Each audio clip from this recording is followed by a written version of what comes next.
Hello, everyone. Welcome back to the Show Me Show podcast. It Happy New Year, Merry Christmas, Happy December, all of that. I mean, that's been missed since the last time we were here. We're back. We're back in full swing in person. Get used to this. This may be the new norm on the show. So, but yeah, we're back. It's been a while. There's been a lot that's happened. I mean, the last time we recorded a show was Otani hadn't even signed yet. So, and he did that like 4 weeks ago. It's a busy time period. Um, but we're back. So I guess, yeah. Yeah. What got in the way? We had finals. That was at the first obstacle. And then just the holidays. And then the holidays. And then the holidays, pretty much. Yeah. And then now we're here. So. But yeah, we've got a lot of ball to talk. No cap on this show. We're just going to talk. We're just going to go. We've got so much to cover.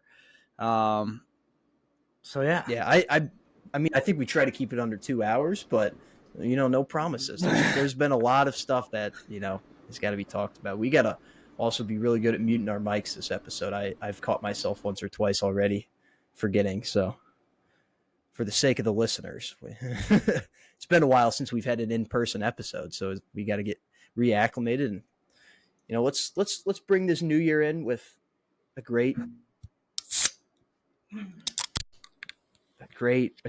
pop there. Great sound. That's from something our I good can free attest to. sponsor. Free sponsor, Dr. Pepper.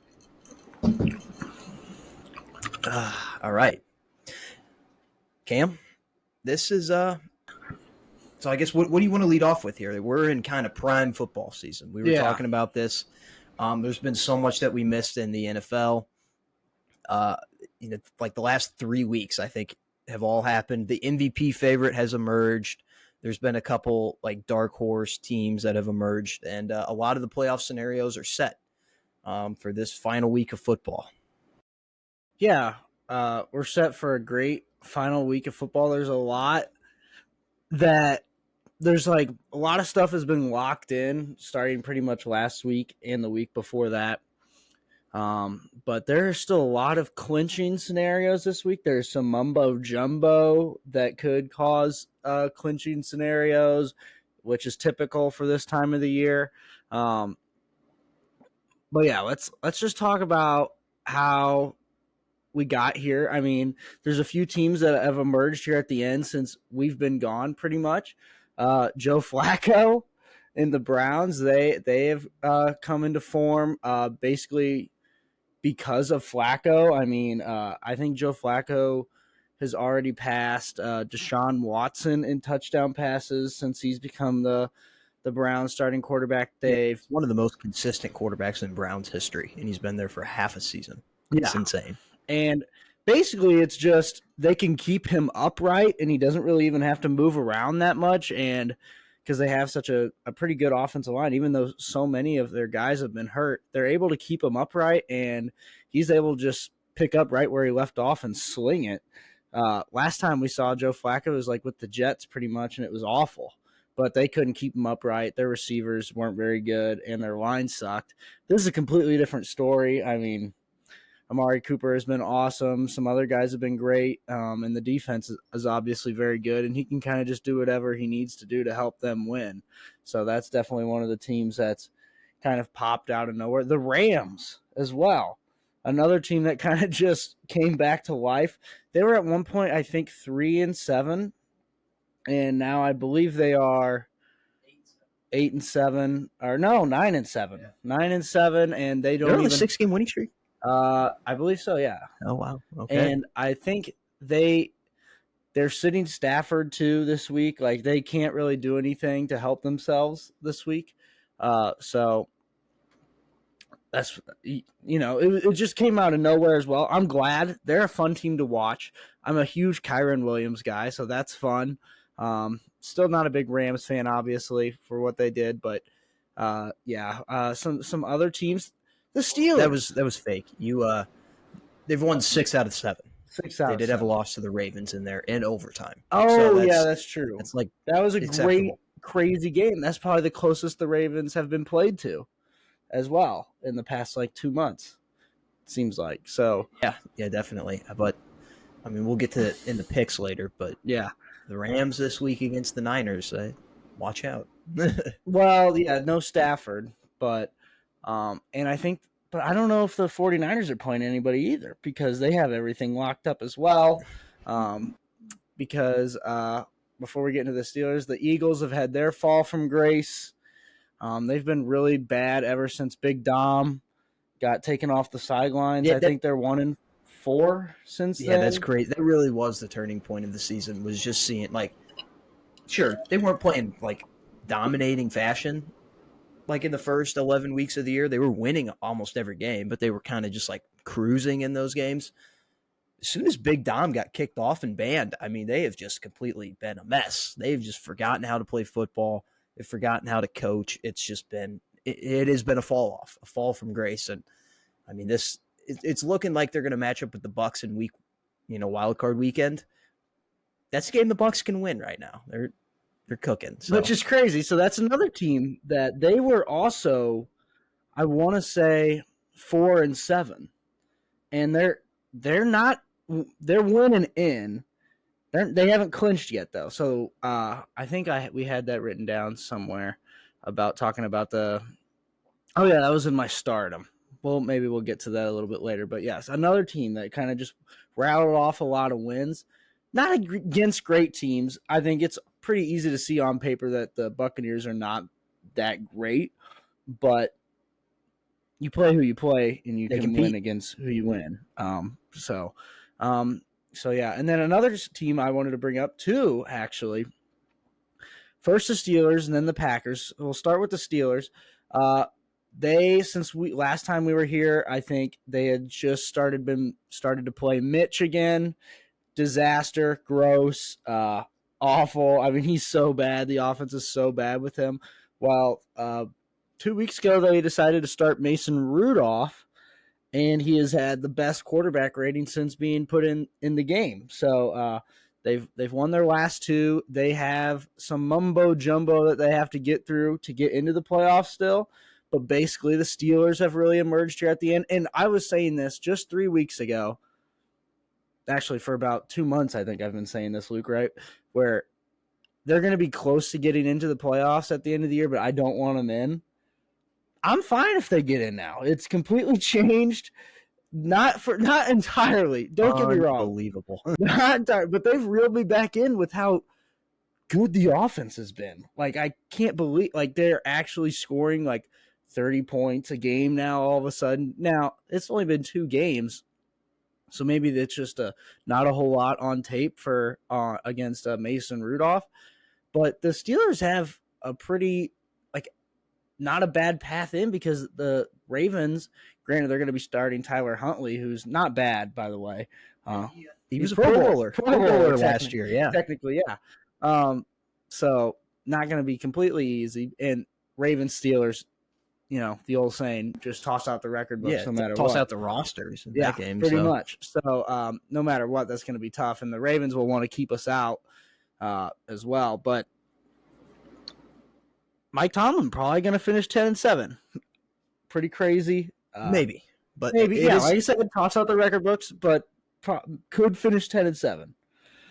I know that Roquan Smith will be on the move in that game because he's still not a Raven. He's got to win this game to be a Raven. So I guess watch out for Roquan Smith in this game. But if the Steelers, I don't know if they even play him. He's been so good for them. Why play him? I wouldn't if I was them because their seeding can't be adjusted at all. I wouldn't start. They're obviously not starting Lamar. I wouldn't play Lamar, Zay Flowers. I wouldn't on defense. I wouldn't play Patrick Queen, Roquan Smith. I don't really know who else they have on the D line, to be honest with you. But yeah, I wouldn't play those guys. I wouldn't play Kyle Hamilton. He's been battling injuries. They got that Jason Owe guy. Yeah. That's the only guy I'm thinking of right now. Yeah, on the line. Marlon Humphrey, secondary. Mm-hmm. Yeah, they got a lot. They got a lot of guys. Yeah. But I don't. It's one of those games that it can go either way. Eh, if the Steelers don't win, they're eliminated. So, and even if they do win, it's a small shot at the playoffs, but it is possible at that point. It's crazy scenario. As for the I'll Packers, pull it up.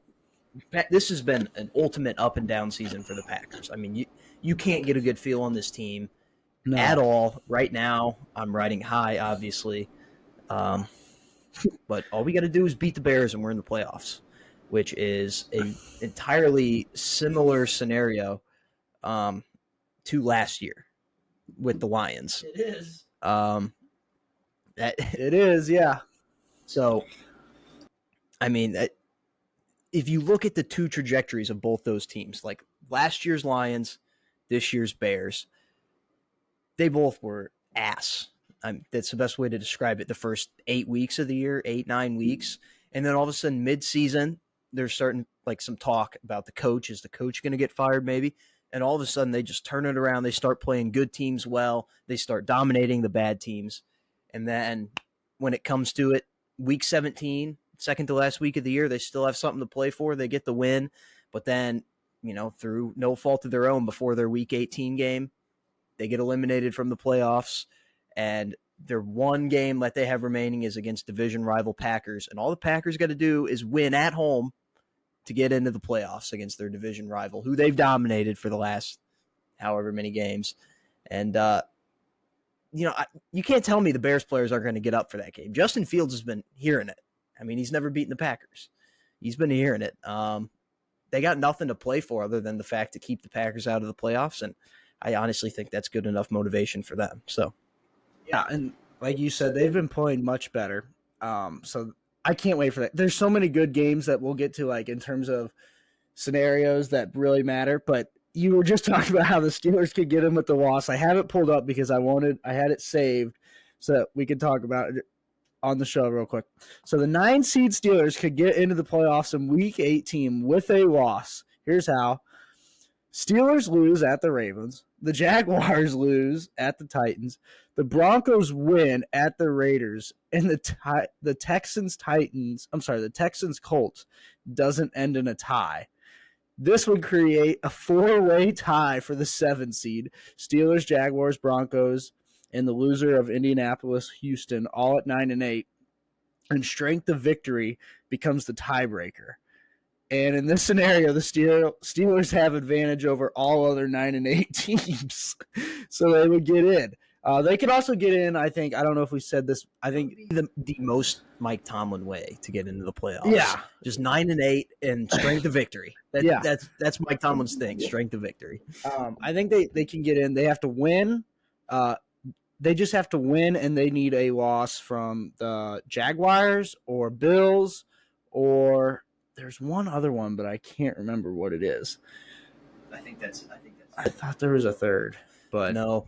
I mean, either Houston or Indianapolis is going to lose, but then the other one's going to win. So it doesn't really matter in that game. That's a playoff game. Like on Saturday, that it kind of like last year when we had the AFC South matchup, Titans Jags for the division on Saturday night. That was a playoff game. Playoffs come early. Winner got in. Loser was eliminated. It's the same thing here for the Texans and Colts. Loser just not 100% eliminated, but likely eliminated. And then the winner is in, whether it's as a division winner or as a wild card. They're going to be in. So it's pretty fun. Fun scenario. Yeah. And what's even better, they keep their flex in these. I keep seeing like their games are being put on Saturday and stuff. So it's going to be a sweet little weekend of football, too, to get you ready for Super Wild Card.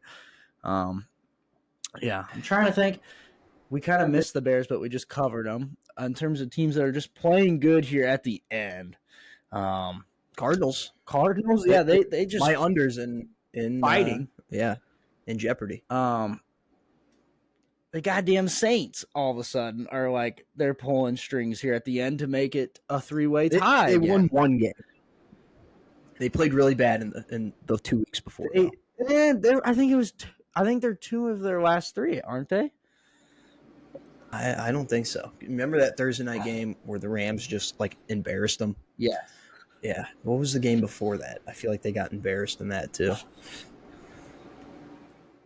Maybe But not. isn't it? Is it a 3-1 tie right now down there? No, did the Falcons lose last week? Okay, I think so. It's just between the Saints and Bucks. Thank God. That's everyone's reaction to the Falcons Oh, losing. yeah. I mean, if we had the Falcons in the playoffs, that's some fun names. But the bad part No, I about don't know. those names, they don't do anything. No, Like they were yeah. good in college. I feel like Yeah. that's where those names were good at. So, um, yeah, it's tough. Thank God they're gone though. Broncos had a little stretch when we didn't record, but now they suck again. Since we've been gone, Raiders dropped 63 on the Chargers, and thank God Staley got fired. We were gone when that took place. Yeah, I think that's about it. Man, there was so much that happened. Yeah. Staley got fired. That was inevitable. I think we had been talking about it all year, and the fact that he lasted that long, you can't give up. What was it, 42-0 at halftime? I think that game was over before it started, and the fact that he even lasted that long was kind of insane. So you have to fire him after a game like that. You just can't. Him and the GM gone out the door. So they're opening up a GM/coaching position, which is perfect for a guy who is currently GM/coach who is on the hot seat. It is. Especially if he wants to maybe get away from the cold weather that he's had to work in all of his life and move he wants out to get away from to the warm weather. shitty quarterback play he's been having to deal with since Tom Brady left. That's a perfect place for him. Yeah, not naming names, but yeah. Shit, who else? Oh, one team we forgot who's really excelled and has really caused quite like a stir, with how well they've started to play right at the right time is the Bills. The Bills have caught fire since we've last talked. I mean, they're back right now. It's the 9/11 speech. It's the 9/11 speech. Yeah. I mean, they have been playing like a bunch of terrorists on U.S. Soil in the 2001 era. I mean, so putting up crazy numbers. Yeah, I think I could be wrong, but I think that the day that we recorded last was when that news came out, so we haven't had a chance to like actually talk about that on the show. But yeah, that was pretty crazy about how a story came out from years ago that Sean McDermott basically gave a speech that was like, hey, we need to communicate better. You know those terrorists that hijacked the planes and killed thousands of innocent Americans on our homeland at their jobs? We need to have communication like them. And I think everyone was like a little bit in shock. And he's since apologized for it. He seemed, it seemed like he felt really bad for it. He just like didn't realize what he was doing in the moment. But it's a hell of a comparison. But hey, ever since that news came out, Bills haven't lost, and they have a chance to play for the division title, which I saw coming like 3 weeks ago. I think I predicted the Bills the 2 seed. I tweeted it out. So if anybody has any disputes on that has been there. I never really thought it would come to fruition. It was just kind of one of those things I was thrown against the wall because I saw it could happen. It would be fun. And here it is. They got that matchup pretty much for the 2 seed, or it could be for out of the playoffs, depending on how the rest of the league shakes out, which is the perfect representation of this Bills season. They could either be the 2 seed borderline on that bye or out of the playoffs. It's two very extremes there. Yeah, that's my Super Bowl pick, though. One thing is, it is in Miami, so it kind of depends on, like, I feel like this game is usually in Buffalo at the end of the year, so, we'll see. I wish it was in Buffalo. This is a game where the Bills Mafia would come in and they'd show out, and they would win the Bills this game. But it just doesn't feel right that it's not in Buffalo for whatever reason. Yeah, I mean, I don't know how hot it's going to be.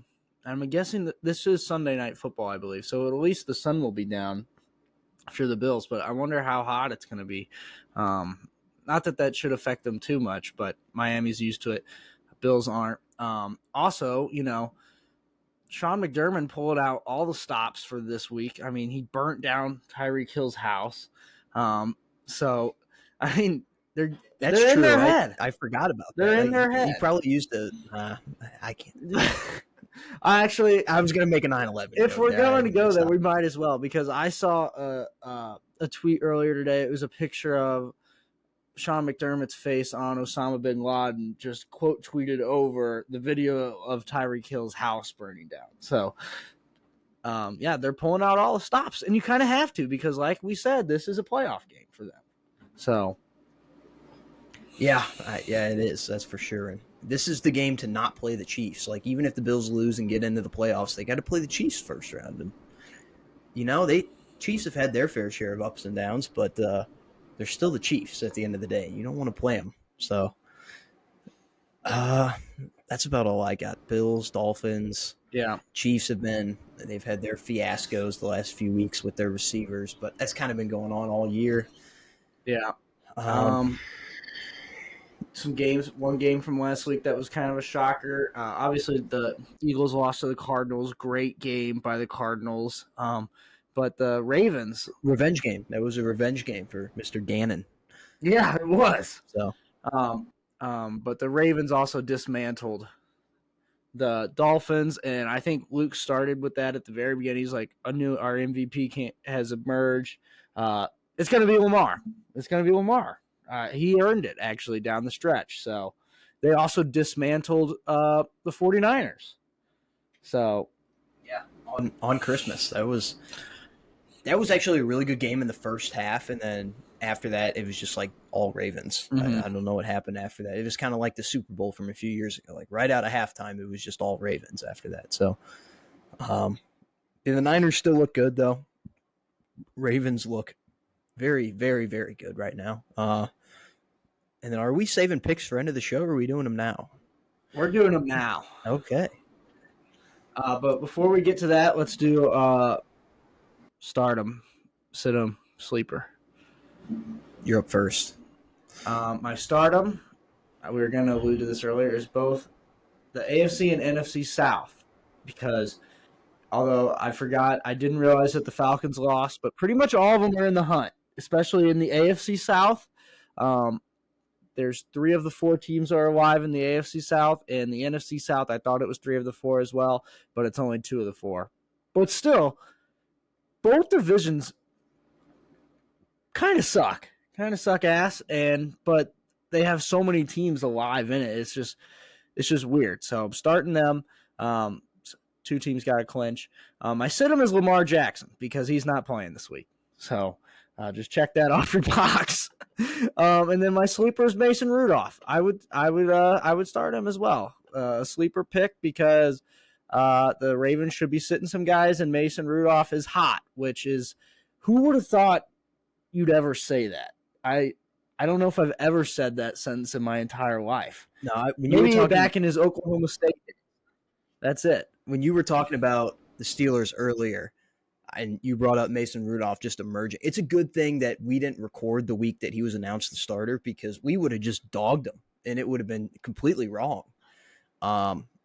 We've kind of hated him for no reason. So. To be fair, I'm not the biggest Mason Rudolph hater. I was actually happy when they put him in because I was sick of Mitch, disgusted by Mitch. The other night, the Steelers crowd was chanting Mason Rudolph's name, and they just panned over to Kenny Pickett. He was not happy. I don't want that negative energy either, so I'm very glad that they're sticking with Mason, even though Kenny is supposed to be actually healthy this week, which I thought was pretty cool by Mike. Ride the hot hand. Why not? Yeah, you have to. You might as well. We're going into the playoff run, hopefully. If you're going to do that, why would you bench him? So, but yeah, that's a sticky situation right now in Pittsburgh, because do you really want to roll back next year with Mason Rudolph? And by that, you'd also be running it back with Kenny Pickett too. So I don't know. But yeah, ride Mason for him now. Hey, yo. Yeah. My stardom is Shohei Ohtani. I think I might have mentioned this at the opening of the show, but he got the biggest contract in pro sports history while we were gone on our break. So $700 million. And not only that, he deferred like 98% of it to after he's done playing. He's taking $2 million a year for the next 10 years so that the Dodgers can buy more players when he's there, which I respect that, saying, "Hey, I'll take my money later as long as you go out and try to win." Like that's kind of an awesome move.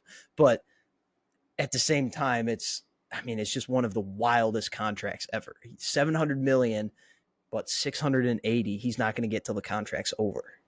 So it's Yeah, going to he be could like, die. well, he could, but I mean, he's getting like 68 million a year. I think after that, it'll be pretty quickly that he gets that money back. But it's going to be like the Bobby Bonilla day, but on steroids. Like instead of $1 million, it'll be Well, 68 it'll only be million. for 10 years.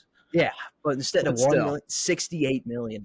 It'll just every year he's just going to get a check for $68 million, which is insane. So start him, start his agent, but I mean, his agent did a great job. But this is Otani. I mean, he worked his ass off to be the pitcher and the hitter that he is, an all-star on both sides. And even though he's not going to be pitching next year because he got Tommy John surgery, he still got a contract this big, and that's just a testament to him. And I mean, he's a unique, and baseball's been around a long, long time, and we've never seen a player like this. And you can't say that. You just never say that. There's always a comparison for a player, like a guy from the past that reminds you of this guy. And there's just no one. He's just one of a kind, and it's just interesting to see that happen. And Yeah. My favorite thing since the Shohei saga has gone on is how like he keeps going to like all the Los Angeles like a Lakers game or like a Los Angeles Rams game, and he's like wearing like a 17 Rams jersey or a 17 Lakers jersey. Like like it's the biggest like it's like he's moving like from Cleveland to Los Angeles. Like he hasn't he's lived moving there. across the street. Yeah, he's literally moving across the town a little bit. He may not even be moving, to be honest. I mean, he was in Anaheim, which is it's basically LA. So No, it is. It's one of those things. It's like you upgrade from like an average size house to like the rich side of town. Like you're going on the side that people know, and they're like, "Oh, like welcome, like you're new here," and just because those he's not it's new because is what it was made. That's what made it funny, I think, to me. yeah, Also, didn't they also get that other Japanese guy? yeah, Yamamoto, the guy Yeah. that we kind of all For like wanted. 300 million. So they just spent $1 billion on Yeah, imports. he made he was the biggest pitcher contract in history, and he'd never thrown an MLB inning. It's just insane. That could be funny. That I And don't no, think it's it'll not, blow. because I don't think it'll blow up. Don't get me wrong. But if it did, it could be funny. it wasn't just like this guy was a really good pitcher in Japan. Like this guy, he won 3 MVP awards, not Cy Young awards, MVP awards in the Japan League. And don't get me wrong, it's not quite on the same level as the MLB, but it's still, I mean, outside of the MLB, it's the best league in the world.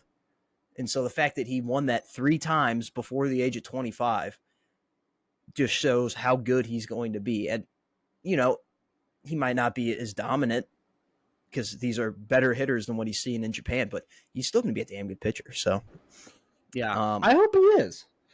Yeah, it'd be fun. It's fun to have that villain. I feel like the Yankees were that for a long time, where they were just win, and now the Dodgers are buying everything. And if they get one, especially if they get 2 titles in the next few years, they're just going to be the villain that everyone roots against. And having that villain based in California, kind of a tradition that we've built, with the Warriors for a while, and hell, even Japan. Yeah, well, okay. I wasn't gonna go there, but since we did, no. Yeah, that's my stardom. My situm is anyone who plays against me in fantasy. I won my fantasy league, Cam. This is unprecedented. First. Yeah, unprecedented territory. After back-to-back last place finishes, I finally got it together and put together a team and won. Funny enough, the strategy. This is my fantasy advice. I can finally give it because I won the league, right? 12-man league. I got a little room to talk. So the 2 years I got last place. God, your water bottle's noisy. Yeah, the 2 years I got last place. My strategy going into the draft was draft players for me to win the league. This year, I was drafting to just to not get last place. I was like, these are the guys that are going to be consistent. Like, they might not win me the league, but that's okay. They're not going to get me last place either. And that strategy ended up winning me the league. So Okay. the fearful strategy, I guess, is the way to go. Okay, but proceed with caution because I had the same approach and I got 11th of 12th. So, but neither of us lost the league. There you go. So there you go. Yeah, but yeah, also proceed with caution because while I was the 1 seed, while I did get the first round bye in the playoffs, while I did ultimately win it all, I finished 6th or 7th in points for. So I was kind of fraudulent. Playing defense. It's kind That's of what it's all about. It's kind of Mickey Mouse. If some people are saying, I don't say that. I think I proved it in the playoffs, but Yeah. going into the playoffs, people were saying, "Hey, this could be a fraudulent 1 seed," and I No. wasn't. I wasn't. So I don't believe that shit. You win, you play who you play. exactly. Man, it was tough. It was an up and down fantasy season. I felt like every Monday night I was rooting for somebody to not get this amount of fantasy points. Yeah. It always happened. You had a ton of close wins. So, and which was the exact opposite of the past 2 years where you had Close a losses. ton Yeah. of close losses. Just something in the water this year. A little bit. But my luck was reversed, and worst to first. And then my sleeper is anyone who has a incentive clause in their contract going into this week that they can reach. So I bookmarked a guy on Twitter that tweeted out all of them that were close. Yeah, I It was saw like over Dalvin 100. Cook needed 1,036 yards this week to get his incentive. Speaking of Dalvin Cook, he signed with the Ravens. He is a Raven. He's a rat bird to end the season. Yep. If I was them, I would just run him into the ground this week.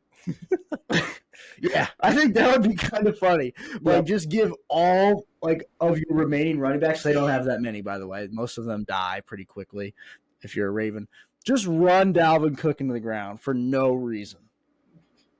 Could be funny. Why? Why not? 40 carries against the Steelers would be funny. Yeah. So here's some of the incentives that I think have. These are all sleepers. Chris Jones needs literally a half sack. So if he just goes with a sack with another guy, he gets $1.25 million. Yeah, he's going to just forget all run responsibility the whole day. Yeah, definitely. Eckler needs 110 total yards to get 100,000. That's really not anything. That's like a quarter on the street for them. DeAndre Hopkins needs 49 yards to get $1 million. That is huge. 7 catches to cash 250,000. Holy moly! He could have a huge payday. Yeah, he could. Geno Smith, if the Seahawks secure a playoff spot, he'll earn $2 million in bonus money. Dalton Schultz needs 4 catches to earn 250,000. Jordan Love, if the Packers win and make the playoffs, he'll earn 500,000, which is big for a guy like him. So honestly, kind of start Jordan Love. Love would then be eligible to earn. They need to win no matter what. Well, yeah, I know, but when you have a little bit of when you can double your salary pretty much. I don't know what he's getting paid. Probably he's more a first than that, round pick. He's still getting paid quite a bit. But I mean, he hasn't gotten his big contract yet, and that'll help. And then he also gets an additional 500,000 for each playoff win. Levante David also needs a half a sack to cash in 150,000. Jadeveon Clowney needs a half a sack to cash in 750,000. That one will hit. He takes on the Steelers' 31st ranked pass blocking unit. So that's a good one to hit. And then Falcons. That's because our guys can't read defenses. Except for Mason Rudolph. Falcons defenders are close to some big money. Calais Campbell needs 2.5 sacks for 500,000. It's a stretch. Bud Dupree needs 1.5 for $1 million. That was a big shocker to me the other day when I was watching Red Zone. I had gone the whole entire year. I had no idea Calais Campbell was on the Falcons. That was a big shock to me when I saw the fucking 6'8" big dude. I think he had a sack or a TFL. I was like, that's Calais Campbell. Yeah, when I was reading this, I was like, Calais, he's still playing? I thought he was the Falcons. So, yeah. So those are my sleepers. A ton of them. Watch out if you're gambling. Then I don't know. Maybe that would be something to look into. Yeah, I bet some. I mean, there could be some really big money opportunities for like the Calais Campbell 2-sack one, because he's another guy. What do they have to play for? If I was him, I would not go do any of my run responsibilities either. Yeah.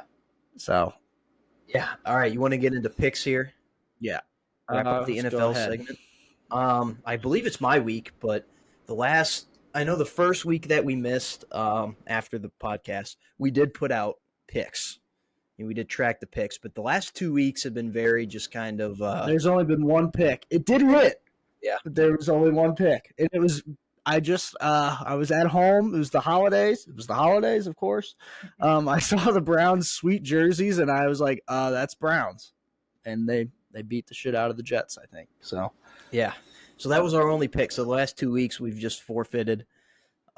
We've kind of given up, I think, we were just kind of fighting 500. Once we got past 500, it was like, all right, it's just another mid-season. You're well above 500, actually, believe it or not. Yeah. I mean, I will calculate our win percentage at the end of the year. We'll see how it compares to last year, but we're still kind of like in that territory that we were last year. Like it's like we're not winning a lot of. Actually, we did. We were better last year. We just were. We've hit some weird ones this year. My Chicago Bears pick, I believe that was the last show we did. That hit. The one against the Lions. So, yeah. I know that was one that we were both kind of like, well, maybe, but we're like, yeah, we need this one. Yeah, and it hit. We did it. So, we also somehow predicted one of the Panthers wins. Incredible. Yeah, it was you. You got the Texans one. Yeah, looking back on that, that's a weird game. But let's get into the picks here. I got to pull up NFL scores because I know that the Saturday games are they've been moved Pittsburgh. Around. Yeah. Yeah.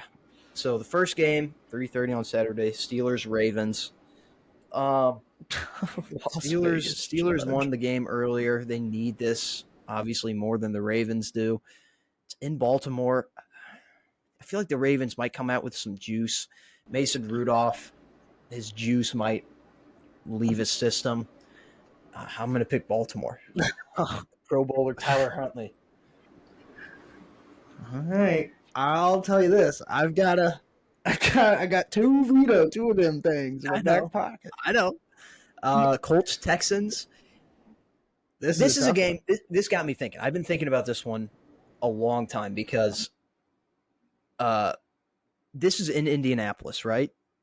I think if it was in Houston, we'd just pick the Texans. But Jim Irsay has the ability to open the roof in December.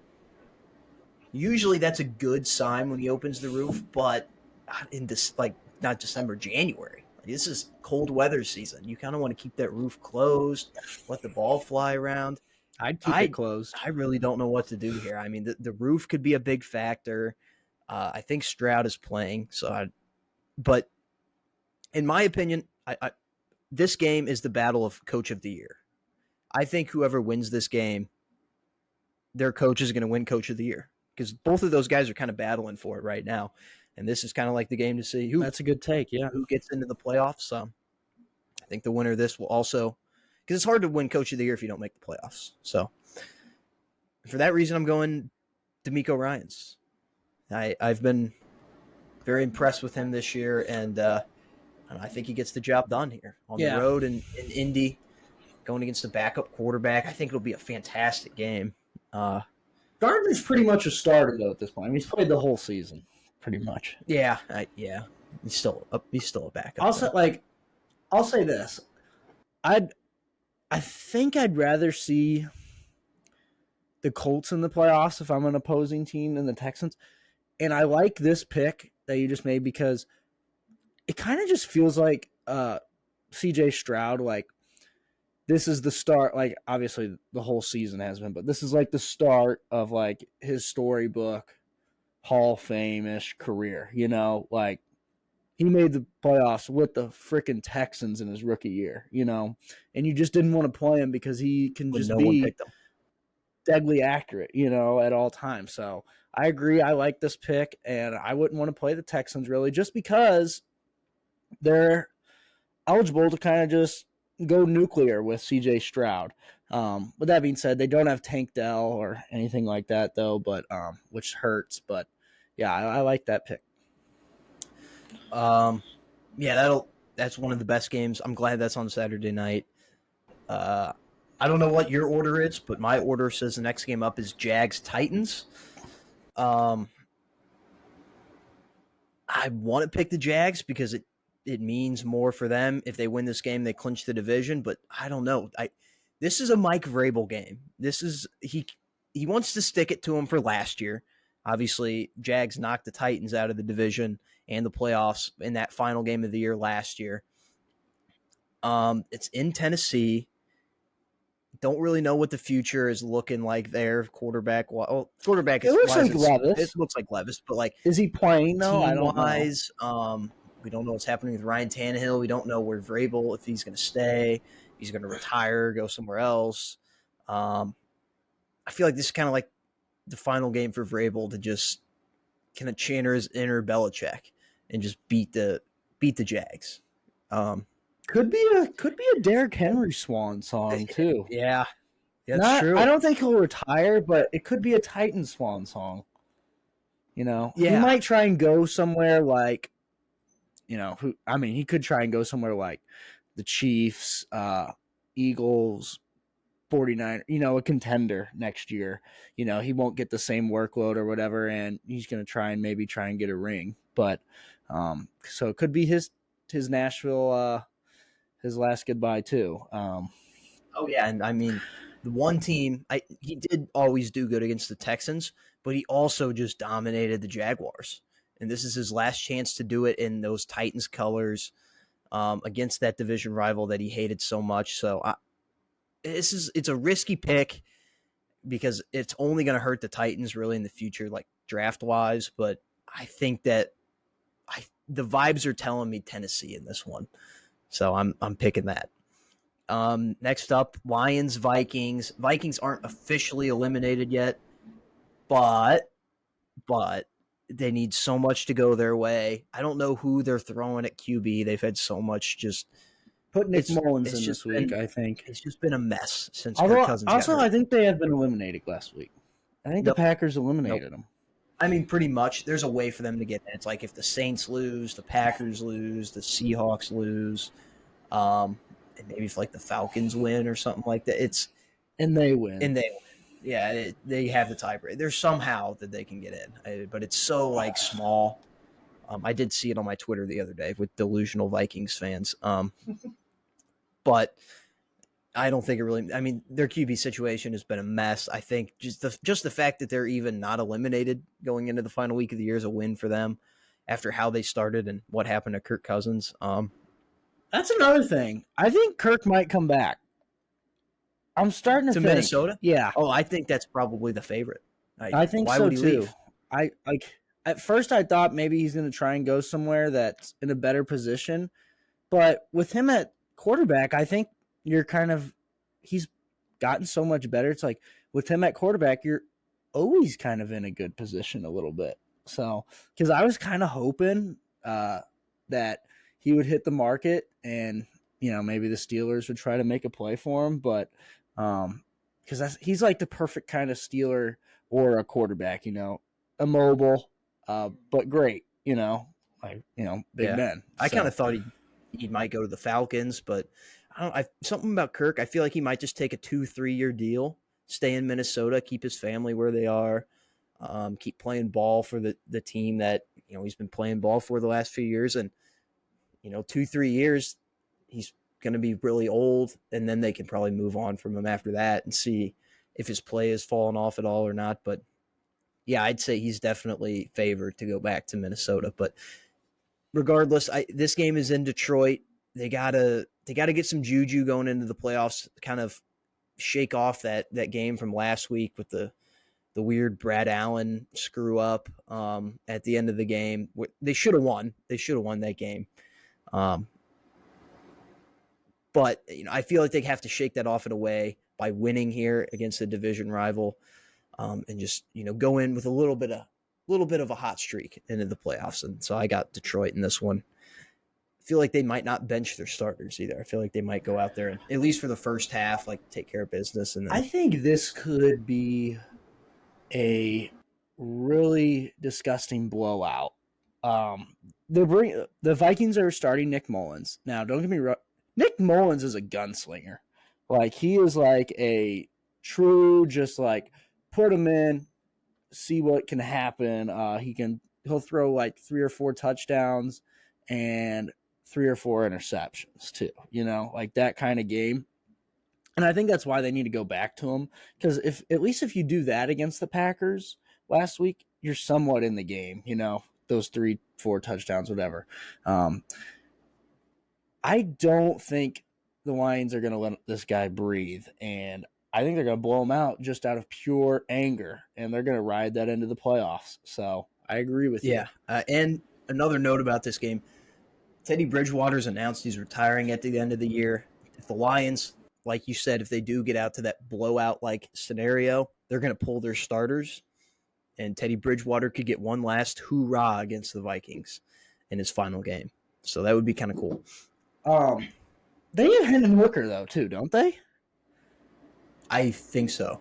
Is he healthy? I have no idea. Like, I know he got hurt last year, but I mean, it's modern technology. He should be back by now, I would assume. I feel like they might just throw in Teddy. Because just for sentimental reasons. Give him one last ride before he goes out. I can see him getting a concussion in his last game, though. Is he still wearing number like 55 or something? No, that was just in the preseason. Okay. That was really mean.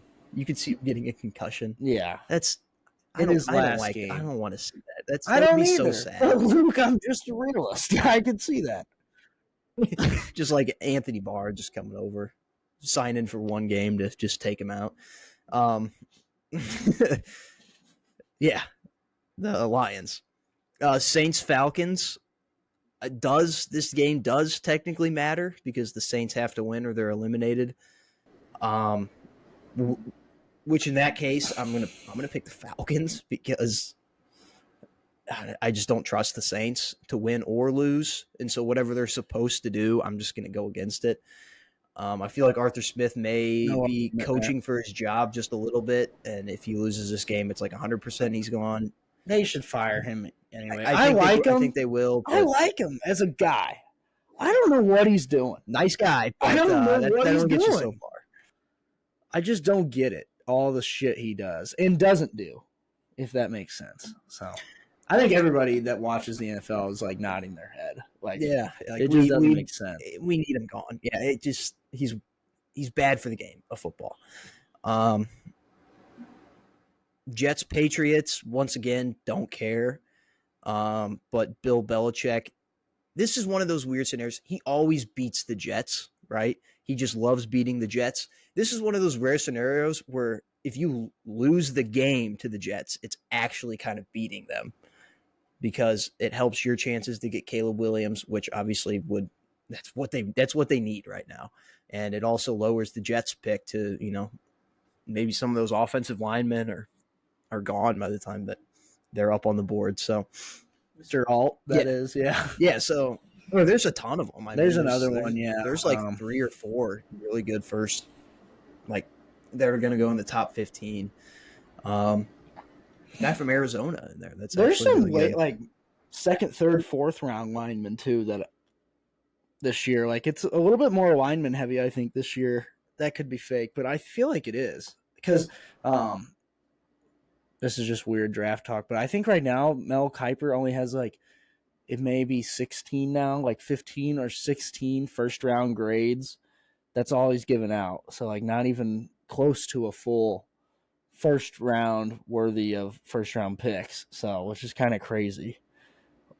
It's like it's top heavy, Yeah, Mel Heitler. That was mean. That was unnecessary. No comment. I don't know about Mel Kiper. I've never been a fan of his. So, but yeah, so this is, I don't know. If Bill Belichick sees the big picture, he's going to lose this game. If he doesn't, which I don't think he does, I think he thinks in small increments. I don't know if he sees the big picture. I think he'll win this game. I don't know. I think he will. Bucks, Panthers. This is the Bucks. They need it more. They've been up and down all year, but this is a game that I think Todd Bowles, for as sad as he is, I think he gets his defense ready for this game. And I think the defense is going to be flying around against the measly Panthers offense, and I think they'll win the game, win the division, be back at home the next week. Browns-Bengals, this game also actually doesn't matter. Both of those teams, Browns are locked into their seed. Bengals are eliminated. But it is still the Battle of Ohio, and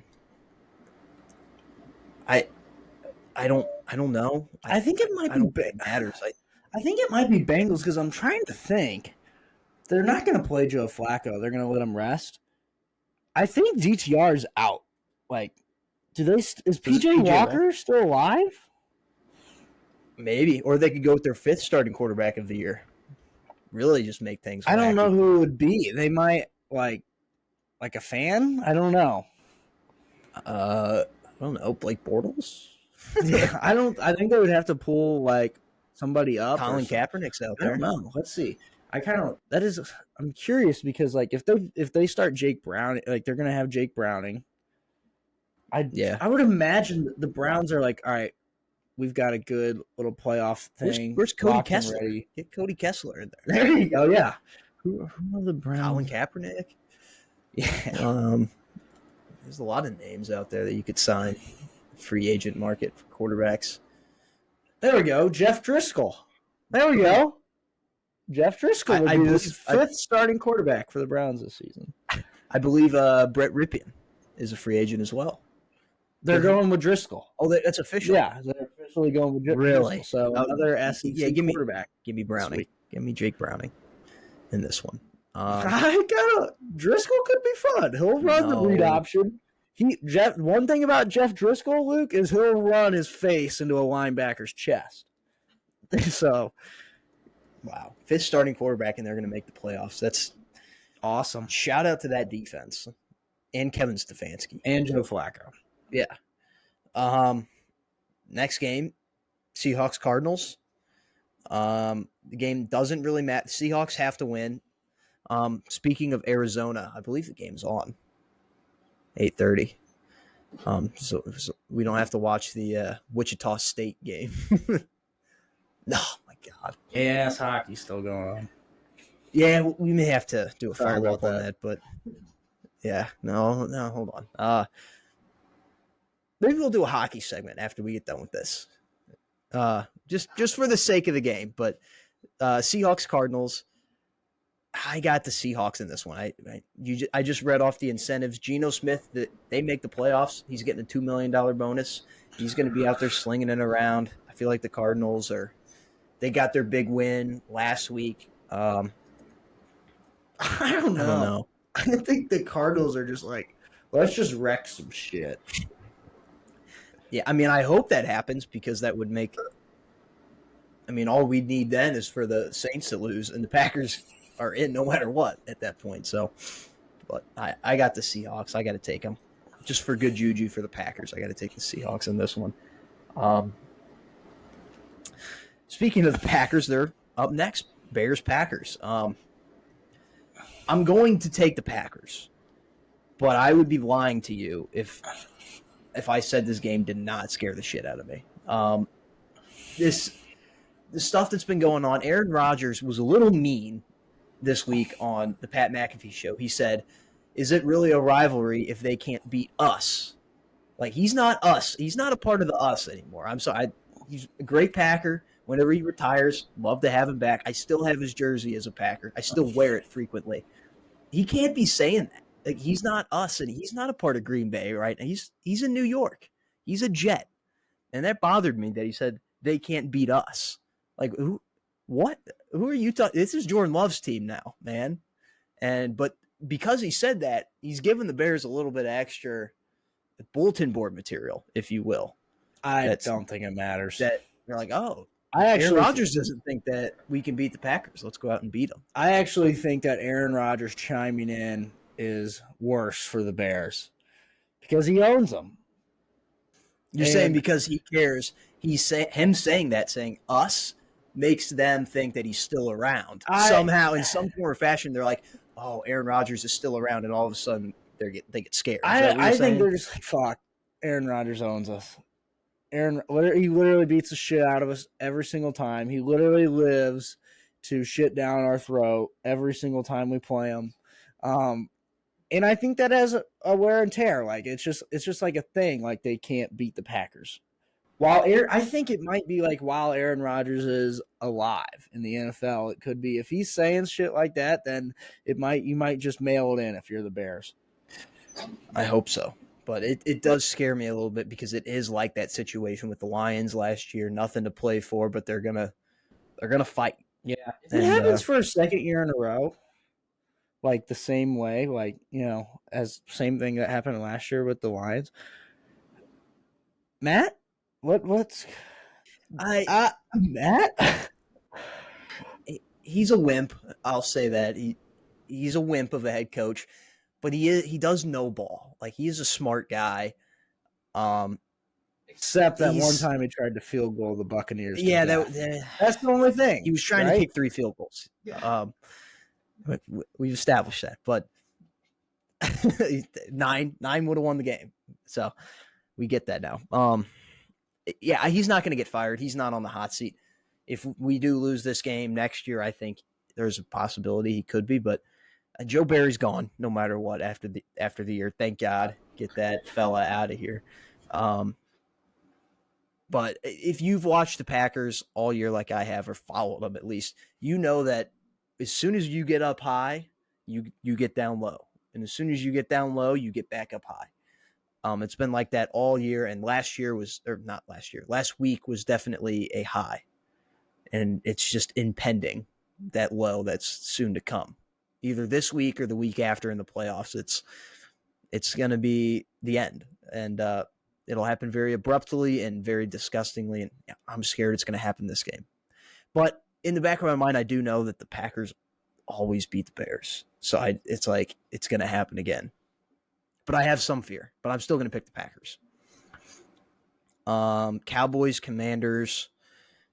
This is Cowboys, right? They got to win this game to make the playoffs. I think the Commanders are openly tanking right now. I don't know who their QB is going into this game. I don't think it matters, though. I think this is a game that Dallas might win like 45-7. Like they're not going to show any mercy in this game. My only possible counterpoint. This was like the same matchup last year. And the Commanders just randomly won by convincing fashion. But they're way worse this year. They're way worse. Yeah. And it has been a while since we've talked on the show like we were talking about. That's one thing we forgot to mention. We talked about the Eagles' demise. How about what the Commanders did to Sam Howell? What happened? They killed him. He was awful the last 5 to 6 games. Wasn't terrible last week actually against the 49ers, which was a shocker. I was expecting him just to be crucified out there. He was awful the last 5 games. I like I said, I think they're doing the best at tanking right now. As soon as they realized they had no chance to make the playoffs, they're like, we're not even going to try. Like we're just going, and now they have the second pick in the draft as it stands right now, which is going to get you one of those big players, like at the top of the draft, one of those franchise-changing players. And I mean they're tanking. I think they want to lose. I don't think they care that Dallas wins the division with this.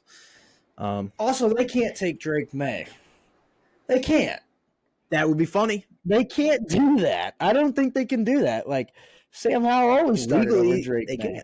That would be weird. I'm just saying. Drake May coming for Sam Howell's job again? He wasn't able to take it the first time around. Yeah, I think it's crazy. I actually did hear something. It was the Washington Commanders color scheme, like the burgundy and their shade of yellow that they have. If you look at the color wheel, the exact opposite colors of those two is literally North Carolina. That dark blue and then the North Carolina blue. The one that you always think of. We always said, or good friend Wyatt Sneed always said, the color transition from North Carolina to Washington is not easy. and it showed. I mean, it's literally the complete It's the opposite. complete opposite. It's not an easy transition. We sometimes see this in the NFL when we see easy transitions. It pays off. Didn't happen here. Yeah, kind of like C.J. Stroud. CJ Stroud, boom, pretty simple. Bryce Young, no. Like No, that was a tough it's an one. opposite. It's It's taken an a little opposite bit to side get of the used to. spectrum, and Yeah. it didn't work.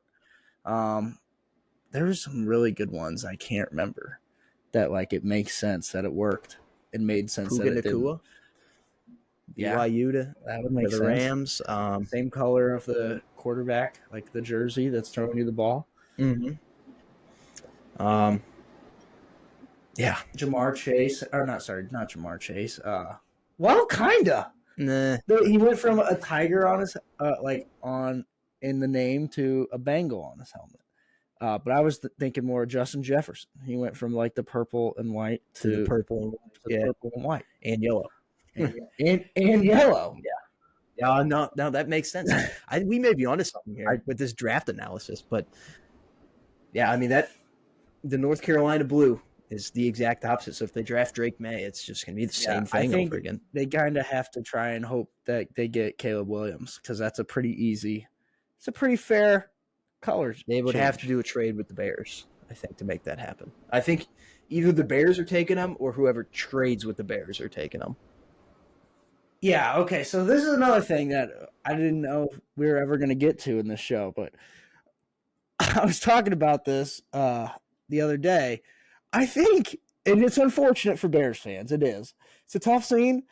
I think Justin Fields played his way back into the job next. And if he, is it a tough scene? And oh my God, if he beats the Packers, there's no way they take Caleb Williams. I mean, they will crown Justin Fields if he beats the Packers. Especially if it's like he has like 4 touchdowns, runs for like 150 yards, which is very possible against the Joe Barry defense. Maybe he has like a game-winning drive. I mean, that would, yeah. He's the king of Chicago going into They're going to be big sellers. I honestly think, and you said maybe it's not unfortunate for the Bears. I just don't know. Like, I think Justin Fields has been really good these past 5 games, or pretty much since he's come back as well. I think he's been damn near good. So that I think where he could stay, but I almost feel like that you have to turn the page because it's been so bad, but maybe not because they are building something. And I think a big part of it has to do with their GM. Like he's made just some rounding into form right now. He's made some good moves. And I think maybe the biggest move that they've made over these last few years, besides trading that pick so that the Panthers could get Bryce Young, is the Montez Sweat thing. I mean, it has paid incredible dividends already. So yeah, I mean that and that trade, and obviously anytime you trade the number 1 overall pick like down for 8 spots and you get the number 1 overall pick again next year because of that trade, I mean that's a hell of a trade. It's anytime crazy. You get the first overall pick out of that trade, lucky too. Oh yeah, definitely. But let's not forget he did trade basically a first-round pick for Chase Claypool. He did do that. He did get rid of him before anything like went seriously bad, but yeah, that did happen. Yeah. So he's not perfect. He's not perfect. Nobody's perfect. Yeah. And he did come from the Chiefs, who they are all angry at their GM right now. So, who do we pick in that game? Are we still talking about the Cowboys Commanders? Yeah, I think we took the Cowboys. All right, Eagles Giants. I don't know. I think Tyrod Taylor's going in this game. He almost beat the Red Hot Rams last week. Yeah. I feel like if the Eagles don't win this game, they're going into the playoffs either sleepwalking or like weekend at Jeffrey's or weekend at Bernie's style. Just dead. They're literally dead. I think if they lose, this is a weird take, but I think if they lose this game, they'll actually go into the playoffs in a complete, I saw some stuff about in the locker room, A.J. Brown, like causing all this trouble in the locker. Shocker.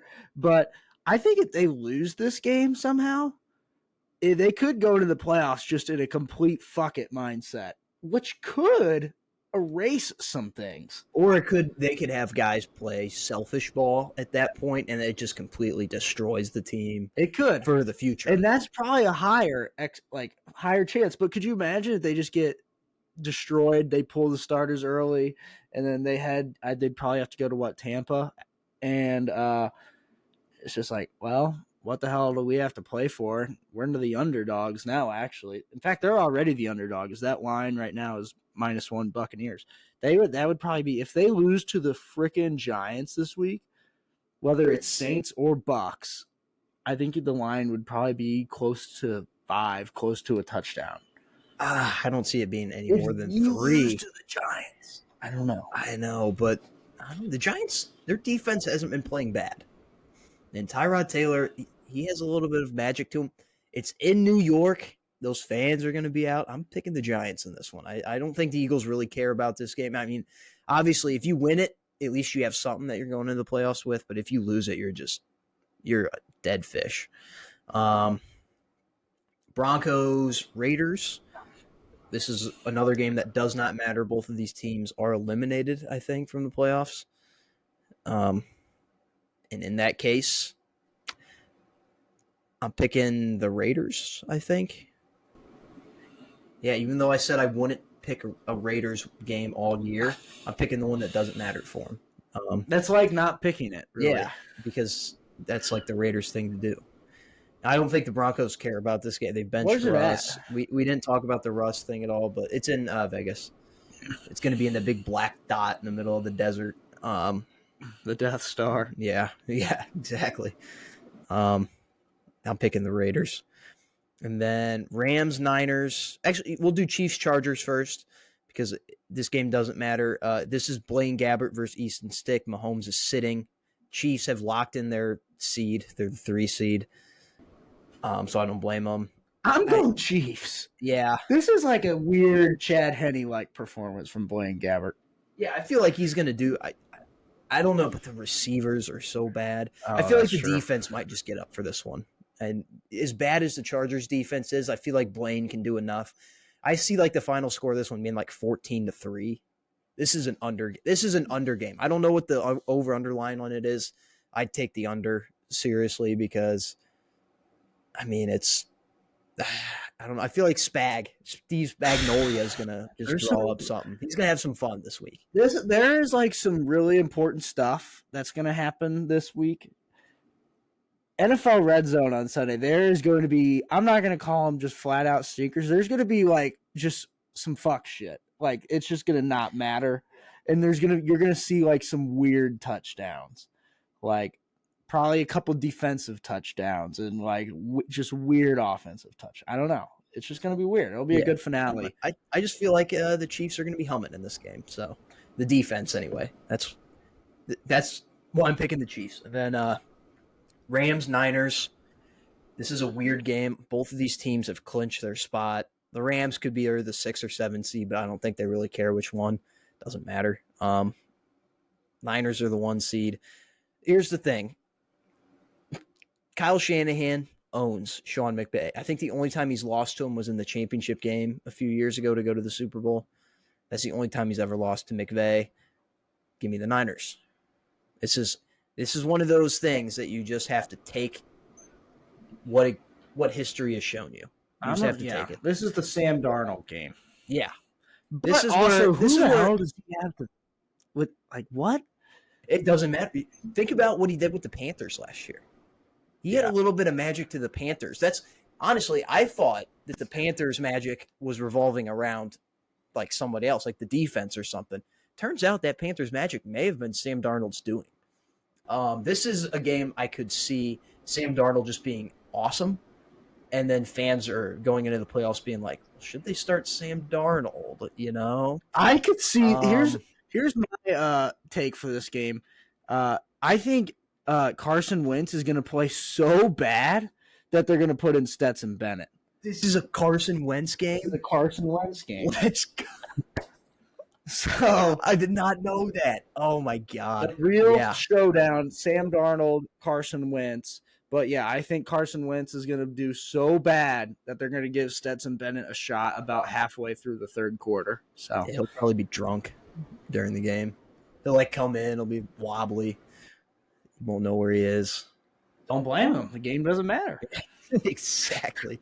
And then the jewel of the week, Sunday Night Football, Bills Dolphins for the AFC East for the 2 seed. In Miami, give me the Bills. They're humming. They got everything going right for them right now. I don't know. I'm taking the Bills. Okay, I'm just gonna go flat out homer. I'm gonna reverse the Ravens pick. All right. I actually just think that they're gonna sit so many guys. I'll tell you this: if the Steelers would have lost last week, I would 100% have picked them in this game. 8-8, they're playing for that 500 record or above. Mike Tomlin's already clinched that. You know. I think, yeah, but I don't know if you watched them play against the Seahawks last week. It's a different vibe. Like, it's not just the fact, like, it's not just like an eye test thing. Like, for me, like Mason Rudolph, it's like you're like, it could just be 2 games, but you're also like, he is so much better than what we've seen this year. It's like, it's almost a coaching concern. Like, why didn't he come into the game faster? And the running game is there, but it's not just eye test. It looks like the whole, like, the sideline is into it and like stuff like that. And like, I don't know, like last week was a culture thing because, like you said, like they're trying to get over that 500 thing or whatever. But they're just like playing different the past few weeks. Like it's just weird. That's the only reason why I'm going to take them over the Ravens, because the Ravens will still play hard. Because this actually reminds me a lot of a Ravens preseason game. like they're sitting everybody, but they still win it. And like they just have that crazy long streak. But I don't know. I don't know. I just have a feeling about the Steelers. And I have a weird feeling that the Steelers still aren't going to get in. And it'll be like, you're not going to sit there and be like, what could have been because it was Mason Rudolph, but you'll be like, man, that was actually kind of fun. I would have liked to have seen that 3-0 run where he was actually playing good. Now they have to win the game, but you know what I'm saying? So, yeah, I think what you're trying to say is if they lose the game, you don't want them in the playoffs. No, exactly. Well, they have to win in order for you to want them in the playoffs. Yeah. Unless I'm the fine offense plays. Yeah. But yeah. No, you're right. I don't want them in at 9. Yeah. I would rather see somebody else as a fan of the game. So. Okay, fair enough. Yeah, I like that. All right. Now that we spent over an hour on NFL, which is valid. This is prime football season, but the other football we got to talk about, college football. So bowl season is over. It came and it went all in the span of that break that we took from the podcast. A lot of weird games happened. I'll be honest, I didn't really get into it as much this year as I did last year, but we had some big games. So the playoff games were once again amazing. Alabama, Michigan was like football poetry. 2 programs playing at the Rose Bowl to go to the title, 2 hard-nosed coaches, going to overtime. I mean, it was just perfect. But Michigan, Washington is the title game. So Northerners, welcome, I guess, to football country. And the other big bowl game that happened was Mizzou in the Cotton Bowl. This is the first time in over 10 years that we're in a New Year's Six Bowl. And which I didn't get. We just played. So, like, the other day, they said that the last time Mizzou was in the Cotton Bowl, it wasn't a New Year's Six Bowl. And I'm trying to think, what was the other New Year's Six Bowl back then, like, to where this was not? They did not have any New Year's Six Bowls. It wasn't a thing. It was just the Cotton Bowl. It was just a really good bowl to be in. Okay, so, like, the New Year's Six Bowls were made because when they made the college football playoff, they had to have bowl games to be the semifinals. Like beforehand, you were in a bowl game or you were in the national championship, you know? But like, you know what I mean? Like, those games still existed. Those were still the 6 big bowls. The 6 big bowls during the BCS era was still orange, sugar, rose, peach, cotton, and Fiesta. Those are still the big six. Yeah, those were still the big six, but you know what I'm saying? Like, it wasn't the official name, like New Year's Six. And whenever they had to create bowls to like swap in and out every year, they created a thing of 6 bowls, obviously those 6. And they're like, these are the ones that we're swapping out every year. So like the Cotton Bowl this year is a really good game, but next year it could be a playoff game. Yeah. So it's one of those new, like, you weren't in the playoffs, but you just missed it. Which will be weird because now that I'm thinking about it for next year so the first round is going to be all home playoff games for the higher seed in the 12-team bracket. The second round, I think it's going to be those 4 games are going to be New Year's Six. And then the 2 Final Four games are also going to be New Year's Six. And the last game is the title. That's crazy. So unless you make the playoffs, no New Year's Six going forward. Yeah, exactly. It's the end of the New Year's Six era. Kind of. Yeah. But yeah, Mizzou wins in one of the worst games, I think, ever. It was 14-3 until the fourth quarter. Both offenses were dead. I mean, it was a slumber fest. Ohio State's defense was playing great, but Mizzou's defense was playing great too. And neither offense can move the ball. Now, granted, Ohio State was missing some key players on their offense. Kind of had an excuse to an extent, but I don't know if Marvin Harrison and Kyle McCord, if they were both out there, I don't know if they would have won that game. Yeah, I mean, it was that hard-nosed of a football game. Both defenses stood on their head, and ultimately Ohio State's cracked at the end. Mizzou got through to them on offense and won the game. Yeah, and that's a good point because like the Ohio State wasn't like a high-flying offense this year exactly. So like if they have those two, it could go the other way, but I don't know. Like two of the best players really on now. Rakestraw didn't play, but like Chris Abrams-Drain is a projected late first-round pick, so he would be lined up. So he would probably be lined up on Marvin the whole game. So it's not like that's one of their strong points of their team, even though they would let up a shitload of points, it seemed like every single week. But you know what I'm saying? Like, I agree. Like, it's not scores a palindrome right now, but like, I don't know, that the palindrome kind of just threw me off there actually at the end. Yeah, Bill Walton on the call had me thrown off. I love to see that. Trying to see who's sitting in between them with just a flannel looking shirt. Yeah, he's doing most of the calling right now. It looks like. And yeah, that's college football.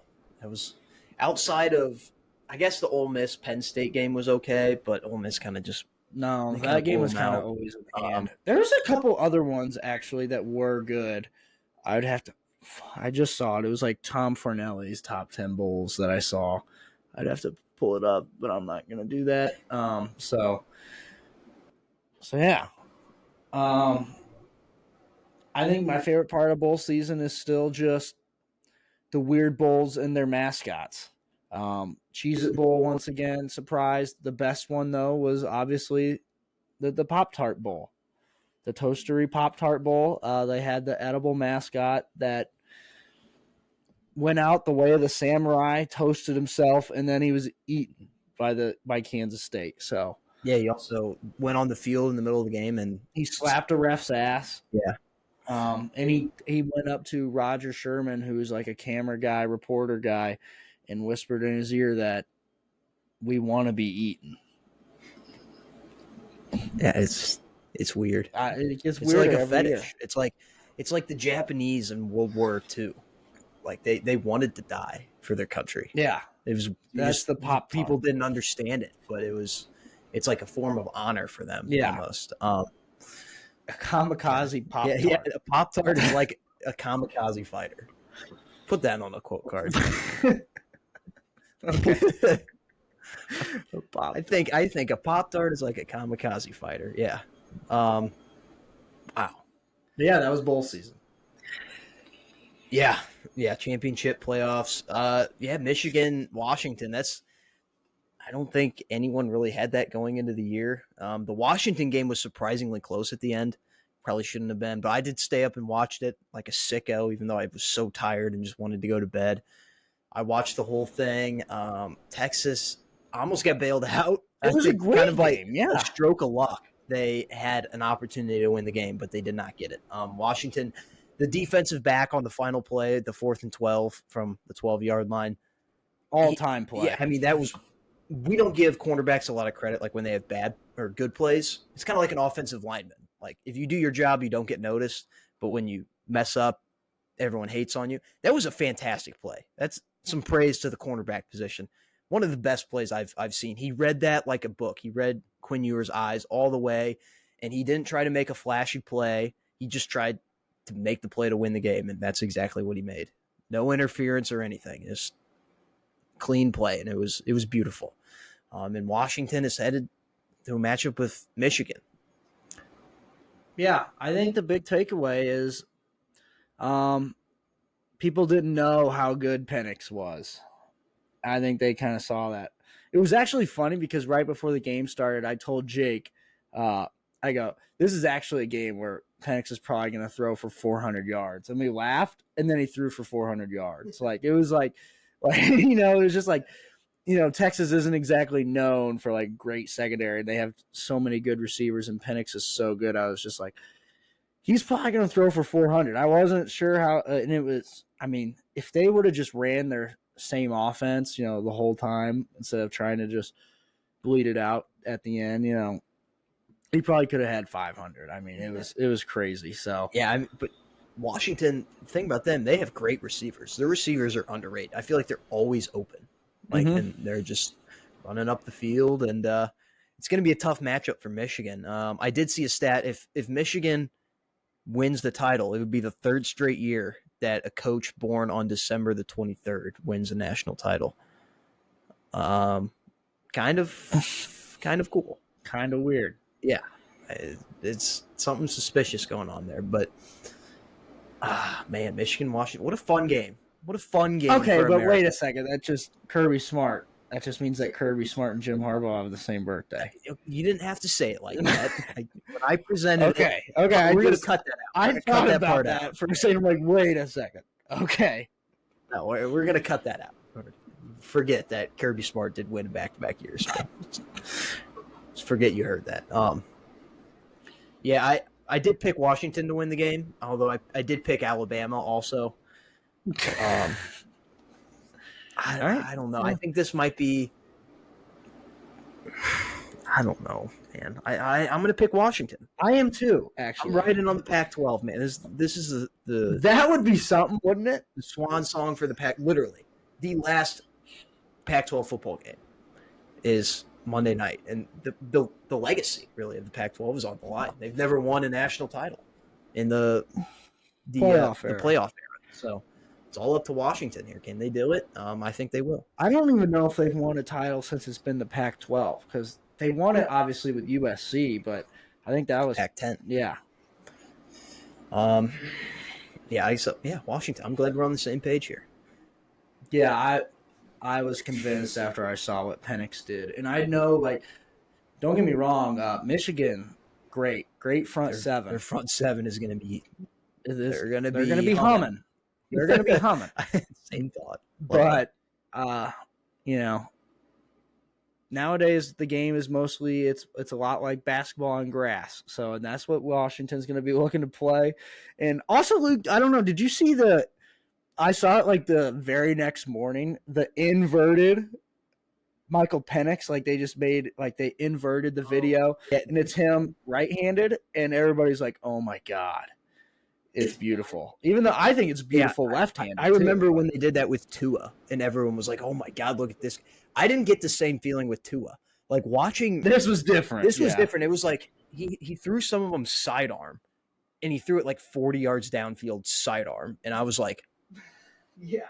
Like if Patrick Mahomes did that, like Chris Collinsworth probably just have himself a day up in the booth, Yeah. But yeah, I mean that video wasn't. I was watching it. I was in awe. I was like, this guy is insane, but he's left-handed, so it was kind of a fake video. Yeah, And I don't get like see it like everybody's like same thing for me. I was like, oh my god. But I think it looks pretty left-handed too. I don't know. Like he just does. I mean, he's an NFL type quarterback talent, arm yeah, talent in today's passing era.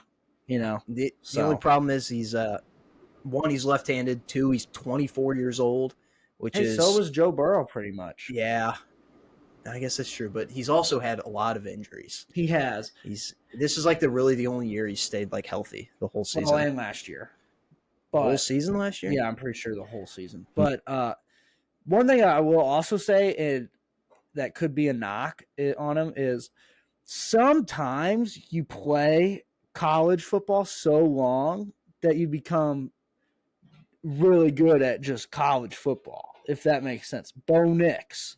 Sometimes, because Bo Nix has actually always been a good quarterback. He has become a great quarterback the last 2 years. Just because he's been experienced. He's experienced in college football for 5 years now. SEC football. Yeah, and Penix this is his 6th year. Now, granted, like Luke said, most of that time he in a hospital room pretty much. But I mean, some that's just like the same thing with NFL. Sometimes eventually you figure it out. Eventually you figure it out college too. But although I will also say this, he was always really damn good too at Indiana. Yeah, I was just getting ready to say that. Like, if we're looking at the stats, we're looking at the history. Penix is 1-0 against Michigan in his career. I think he's the last Big Ten quarterback to beat Michigan in a Big Ten game. I think that's crazy. Which is crazy. That's wild. Yeah, and that may be fake, but I'm trying to think. Like, I mean, I don't know if that's fake actually, because I mean, Ohio State hasn't beaten him the last 3 seasons, 3 years. Yeah, so I can't think of another Michigan loss in Big Ten play. So that would be crazy if he was the last Big Ten quarterback to beat him, and then he beats him again in the championship. But this is kind of like, this might be the end of Michigan's window. Like, if Michigan doesn't get it done here, they might just never get it done. Yeah, like you think you got to think this is the team to do it. Yeah, the end of this is the last year of McCarthy. This is maybe the last year of Harbaugh. That's just it. If it's not the end of Harbaugh, then the window doesn't close, if you ask me, because their recruiting is off the charts. Yeah, but they have all those scandals going on right now. You don't know if they're going to be. They might be banned from the postseason. No one's going to want to transfer there then. I don't know about that. I don't think they do that money-wise. But I don't know for sure, because NCAA is crooked. Yeah. Yeah, I know. NCAA will be like, I think the NCAA is starting to realize too that like they're starting to try and do as much as they can to get away from the NCAA. You know what I mean? Like, you know how there's always those talks like eventually college football should be its own entity. College basketball can stay with NCAA, college baseball, whatever. That they kind of want college football to be its own thing away from the NCAA. And I think the NCAA sees that. So they could be like middle finger and just do some crazy shit to Michigan. Yeah. Which I wouldn't be completely against it because I don't like Michigan, but it would be probably bad. Yeah. I don't know. We both got Washington though going into it. That's Monday night. I assume it's probably going to be at like 8:30 at night because for whatever reason. Actually, no. I looked at 6:30. Okay, good for them. Good for college football. I feel like they always put the national championship game at like 9:00 Central Time. So yeah. like, if you want to stay up on the East Coast and watch it, you have to stay up till like 1:30 in the morning on Monday night. Like it's the stupidest thing ever. So 6:30, 7:30 on the East Coast. We'll be done by probably 11 on the East Coast. That's not bad. That's not awful. They can do that. Yeah. Good on them for doing that. Thank God. All right. You want to do a hockey segment here real quick? I'll be honest. I gotta pee really bad. So okay, I'll do the hockey. If you want to carry it, yeah, I'll be back do the hockey in about segment. a minute and 30 seconds. All right, that's our hockey segment. Yep. No. Me and Cam were talking before the show because obviously a few weeks ago at the beginning of the hockey season, I said I was going to be getting into hockey, going to be watching it a lot. And for a few weeks I did. And then as soon as college basketball got here, I kind of just stopped. I think the Blues game that I went to might have been the last Blues game that I've watched. They are winning right now 2-1 against the Canucks, who are a good team. So there's that. But yeah, there's really not much on the hockey ground going on right now. So I guess we'll check back closer to the playoffs, kind of like the NBA. Just check back closer to the playoffs. And I think we're going to get into some college basketball here next. That's kind of the last thing that we have. Then we'll end with tough scene of the week. We're bringing it back. We're already at an hour 30, so we'll try to keep this under 2 hours here. But we're back. We're back. We got to catch up, for the time that we missed on the podcast. So, as you can see right now, there's from the old days of the Show Me Show. If you look at Cam's spot, you can see the face of Clint kind of right by his microphone. Clint, very good friend that was he was a special guest in like the first 25 episodes of the show. So if you've been around a while, you recognize Clint. So yeah, college basketball.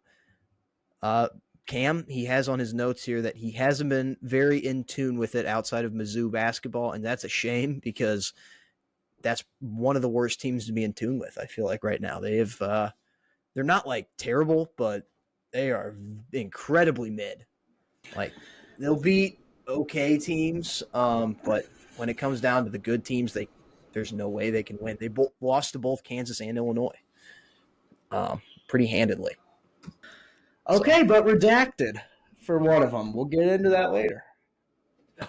Oh yeah, with tough scene. I don't know. I still think Illinois would have won that They game. would have won anyway, but if you look at his points he scored, redacted. Yeah, probably the biggest news for us, college basketball wise, is that I went to an Arizona game. It's the first in-person Arizona game I've ever attended. So that was a cool experience. They did lose, unfortunately. So now I'm 0-1. So I'm always going to be hesitant to go back to the game if I get an opportunity again. It was a fantastic game, awesome atmosphere. It was at the Pacers Stadium. It was a packed house, primarily Purdue fans there. Obviously, it's in state, but this was really the first time I got to meet like Arizona fans outside of the internet.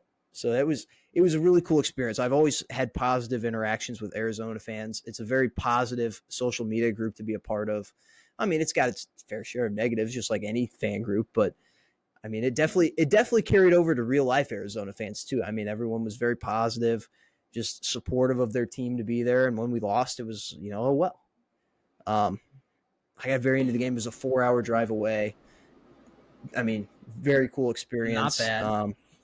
But ever since then, Arizona's they've showed their weakness. Like they felt unstoppable before that game. They were just dominating everyone. Didn't they just get blown out the other night? No, we don't talk about that. Happened on New Year. That happened on an NFL Sunday. It Okay. happened on New Year's Eve. That game did not happen. Okay, we may have lost to Stanford at home. Stanford always does some weird shit like that. You know what? But that's every Pac-12. It happens to Arizona 2-3 times every year where we'll go on the road to some random Pac-12 team on like a random day, like a Sunday or like a Tuesday afternoon or something for whatever reason, and we'll just lose, and not even particularly close. Like one of these games a year is always just kind of a blowout in the opposite direction, and you'll look at it and you're like, how did that happen at the end of the year? Whether it's Washington State, whether it's Utah, whether it's Stanford, whether it's Oregon State, just some random team that just comes in and just beats us. So nothing to worry about. FAU was another loss. That was a really close game, though, at a neutral site. But yeah, Arizona's good. I think I told Cam they can win it all this year. And I've been seeing stats of teams like you have to be, I think it's mid-December, and you have to be in the top 15 in the AP rankings and top 10 in the net. Like every single champion for the last 20 years at December 15th or whatever has been top 15 in the AP rankings and top 10 in the net rankings. And if you do that, there's only 5 teams, I think, eligible to win it, and it's like Arizona, Purdue, Houston. I'm forgetting the other ones now. Kansas was one of them. So yeah, I'll have to go back and look at that. But that's good to be in that group of teams. Baylor was the other one, I want to say. No way Baylor wins it. Maybe. They did a few years ago. Yeah, but that team was so much more Yeah, dominant. that team was one of the best basketball teams, college-wise, I've seen. Yeah, that was a great team. So yeah, UNC's been pretty good. UNC's been good. They've been solid. They've been beating some good teams. They've just been like, this is what they should have won these same games that they're winning this year, last year too. Last year was a complete flop, obviously, and they didn't make the tournament. But like, they're good. They're not great, but like they're good. Like they're in the mix. Obviously, they're ranked number 8. You know, like they're back pretty much to be where like they should be as a program. You know, you should, as UNC, you should always be top 10, 15 pretty much. So yeah, they have a lot of good players though. Like I said, like they should have been there last year too. Like they just have a lot of good players. So like, yeah, they should be there. They have some good freshmen, which last year their freshmen didn't really help. This year they do. So that's just the story. Yeah, Mizzou's kind of mid. I kind of missed that part of the segment. They're kind of mid. I got to go to a lot of the games. I was in St. Louis for the Bragging Rights game. It was basically just the total opposite of what happened last year. Literally, I mean, the scores were almost the same. And at the game, it was basically the same thing at halftime. It was just basically the complete opposite of last year. So, yeah, I'll be going to a few games. I guess maybe Mizzou can compete in the SEC. I don't think. I'll be honest. I'm worried about it. Yeah, I mean, you can tell it's just there's not a lot of star power on the team this year. There's a big recruiting class coming in. We got the Anthony Robinson, I think is his name. No, he's already here. Yeah, I know he's here, but he's one of them that's here right now. He's pretty good.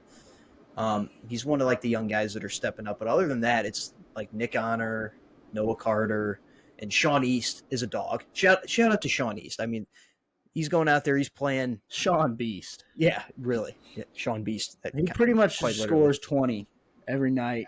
Even when they get blown out. He's the pulse of the team, right? Like if he goes down, Mizzou's season is done. I mean, he's playing. What are you going to tell me I'm wrong? Like, no, he's playing 40 minutes a game. Like he's out there every single minute, nearly, unless he's in foul trouble or something. He's out there facilitating the offense. He's a scrappy player on defense. Just a shout out to him. But I mean, outside of those 3 guys, there's really not a ton of leadership. Some of the guys like that we got in the transfer portal, I thought would be a little better. I thought Tamar Bates would be a little better. I thought Connor Vanover would be a little better. Yeah, I mean they haven't been like terrible by any means, but I just thought they'd.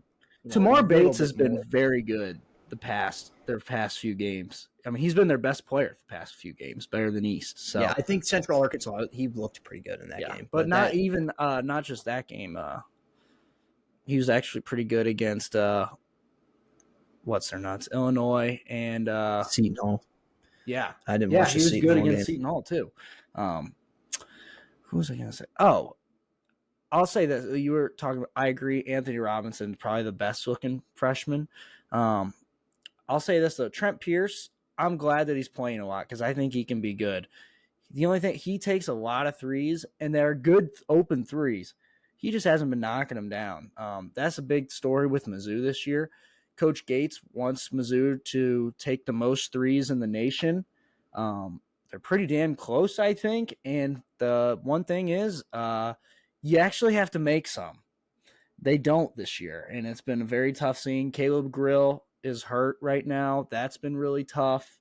But yeah, their big thing is actually they're just not making the threes. But yeah, they don't have a lot of scores. Vanover is interesting because he's almost like a circus like act out there. Yeah, that was mean, but I know what you mean by that. I watching the games, it's kind of just like because he's so damn tall. He's so damn tall. He barely leaves the ground. can't really move He's his so feet. slow, and when he dunks it, you're like, oh my god, why doesn't he do that every single time? We say that about every big man ever that's over 7'2", pretty much. I mean, It's come on. true, but when you watch him, it's just like, he was never able to make that complete jump to the college level. Because he started at Arkansas. That's where he first got his career, like where his career started, and I think Arkansas realized pretty fast, like, this guy isn't exactly an athletic specimen. Yeah, he's a specimen, but he's not an athletic specimen. That's that was mean. I'll admit that was mean. No, that was perfect. He's a specimen. But you know what? That's what we're going to start calling him. There, just the specimen. It's tough to watch because, like I said, I have to watch a lot of these games, and it's tough to watch sometimes because you're just a little confused. There's a couple other confusing players. Oh, Aiden Shaw. Yeah, what I was expecting a lot more out of him this year. His role is not as big as I thought. His role is to dunk, and that's it. The other day he had 4 lobs for dunks, so he had 8 points. That was his points scored. Like, it was insanity. Like, that's all he does. It's all he does. He has no game outside of dunking. It is insanity. He fouls out all the time. He's kind of a funny player, actually. Like, he will just like foul all the time, and like he's really intense. When he dunks, he gets super hype. Like, he is definitely like a beam of energy for sure. And he plays pretty solid defense. I will say that. Like, you definitely get that out of him. But one thing I would like to see from Dennis Gates' staff is I would like to see them develop some players. They're getting a lot of old transfers, which is fine. You know, it worked last year. Like Caleb Grill and stuff like that. You know, you don't really have to develop him that much. He is kind of what he is and stuff like that. Same with Vanover, stuff like that. I would like to see some development out of Aiden Shaw. You know what I mean? Yeah, that's why I was expecting a bigger role for him coming into this year. I understood last year he was a freshman. He played a good role. He was a good recruit, St. Louis recruit, but it just, I don't know. He hasn't broken Kansas out City, like I thought he would. But yeah. Oh, sorry. Missouri. I think he's Kansas City, Kansas, sadly. Oh, really? I was thinking he was Missouri. But yeah, I would like to see more out of him. I kind of thought he'd be like one of the big players this year because he was, other than the 3 that we mentioned earlier, he was one of really the only players that's coming back that had significant minutes last year. So yeah, and like Nick Honor, Noah Carter, they've just been meh. You know, I think they were role players last year, and they just assumed that role again. Noah Carter was a big role player last year. Nick Honor would take over games behind the 3-point line last year. He's been like pushed into this role where he has to do a lot more. You know, he can't just play off of Demoy and Kobe. And, Sean East has taken that role and has thrived and ran with it. Nick Honor is, he's still, I don't know, he's still 5'10". I don't know what else to say. Chubby. Yeah. Mean. That was mean. Sorry. He's fat. Okay. Speaking of fat, but yeah, college basketball is. I haven't gotten quite into it as much as I thought I would this year, but there's been some surprising teams for sure. I mean, Colorado State's come on as a real big surprise. Memphis is being really, really good. Ole Miss, undefeated. Chris Beard, the wife beater. I don't know if Ole Miss is coming to Mizzou this year. I can't say I'm shocked because Chris Beard, damn good coach. And he's a wife beater, though. Let's remember, he beat his wife. Okay, this guy, he beat his wife. He assaulted her. Now he's not a good guy. He's not. Sometimes good guys, sometimes bad guys, win a lot of games. Yeah, I mean that's what was like Konzo Martin, good guy, didn't win a lot of games. Does he still have a job right now? No. You know what? Chris Beard, bad guy. Does he have a job? Yeah, he's a winner. He wins games. You know what? Rick Pitino, maybe not a great guy. I think he's just a weird guy. I don't know if he's a bad guy, but maybe not a great guy though. Maybe he's a winner though. He wins, yeah. There's a couple more that I said. If you win, you're fine. Yeah, you pretty much do whatever. Just don't be on Epstein's list, and you're good. But if you win, I'm not saying that. I'm just saying that it's kind of like an out in American society. It seems like sometimes if you win, you win. Yeah, that's crazy. But like if Coach K was on Epstein's list, one wouldn't shock me. Well, no, wouldn't. Whatever. A little bit. It would shock me, but it would be. I would be like, told you. But he won, and it would be like, well, he was probably one of the. Yeah, I mean, he won guys gold there that would medals be for like, the US. oh, this is not for me, and I just get back on the plane. Did you see? They're like starting to release the list or whatever, right? And there was like that magician guy on there. I don't know if you know. There was like a famous magician on there, but he got like his name like wiped clean because apparently like he got there and he's like, oh my God, it's all underage girls, and just got back on the plane and left. Shout out, I guess. Yeah, shout out, I guess. I guess a shout out, I guess, of the week. Yeah.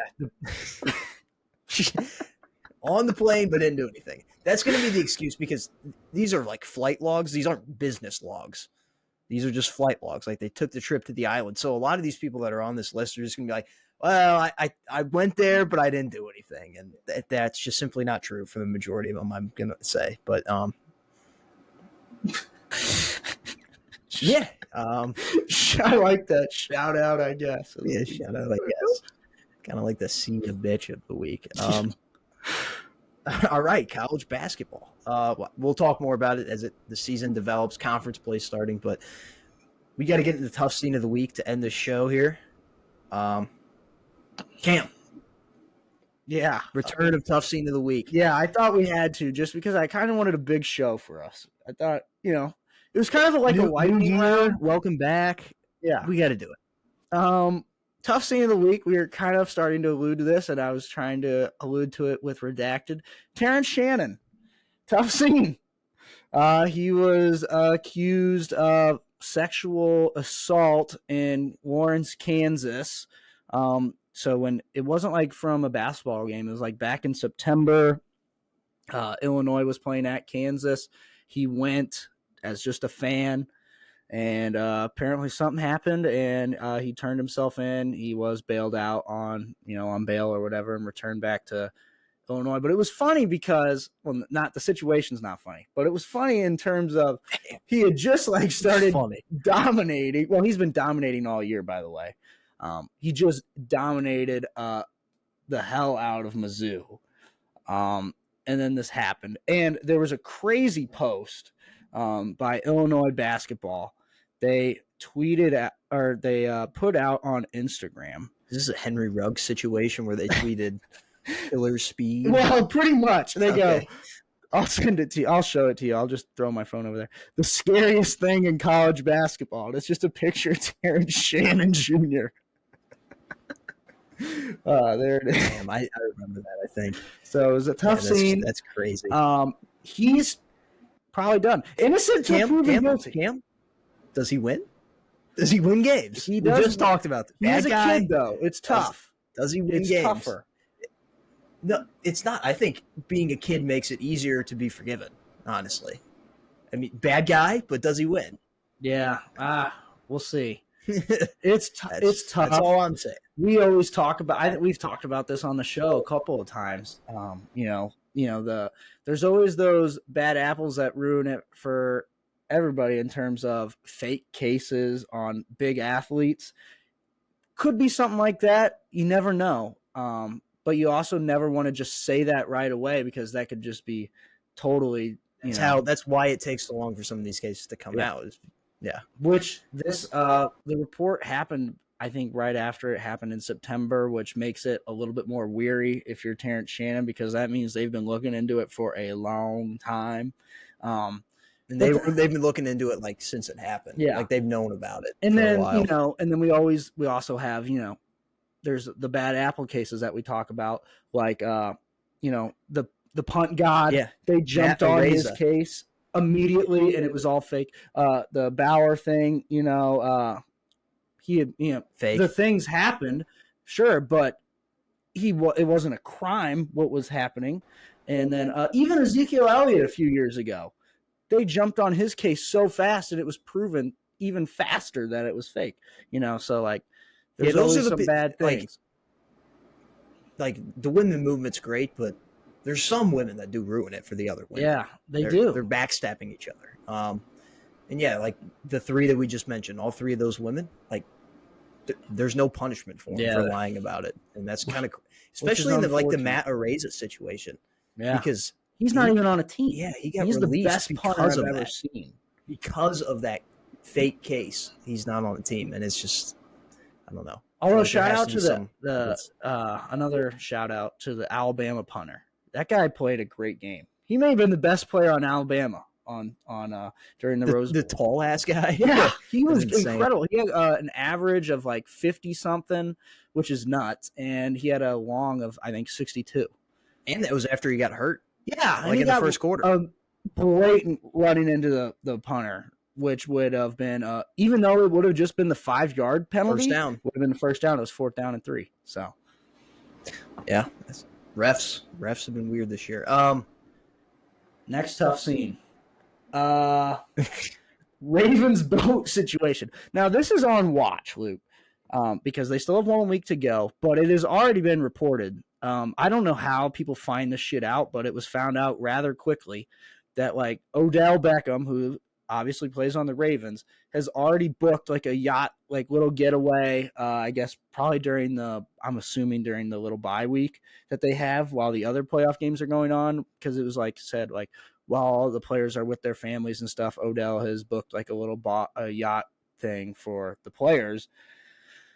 Last time Odell was in the playoffs and he booked a yacht thing, we had the yacht picture with all the Giants wide receivers who absolutely pretty much they might as well have stayed on the boat for that game against the Packers. That was the end of their careers. That was the end of the Giants' little run with Eli Manning and that good young team that they had. That was over. The boat killed it. So I just, insert the Walter White yelling in the car at Lamar, saying, Lamar, don't get on the boat. Yeah. So, yeah, tough scene. Yeah, definitely. It's like this is very much a deja vu situation. It is. And some people are picking up on it. It's almost like too obvious. So, the next one is the Wander Franco situation. Major tough scene. I think this one is pretty much sealed. I think we went into where he was hiding out, the place where he was hiding out, like the country. Well, we're on the situation. Obviously, when the news came out, like what was it, mid-July or something, August, it was a very tough situation because there was very conclusive evidence, like to the fans' eyes, like looking at it. But somehow, as more information gets released, it keeps getting worse. Like finding out he had a wife during this whole situation. He had a kid with that wife during this whole situation. Finding out just the other day that he paid off the parents of the girl to not say anything. That is, it's just crazy scumbag move. And now this is one of those situations, like he is young. But it's just one of those things that you can't do. He'll never, I don't think he'll never play another inning. There was a warrant issued for his arrest. The police went to his house and he won there. Eventually, a few days later, he did turn himself in. He's being held right now without bond, without bail, I think.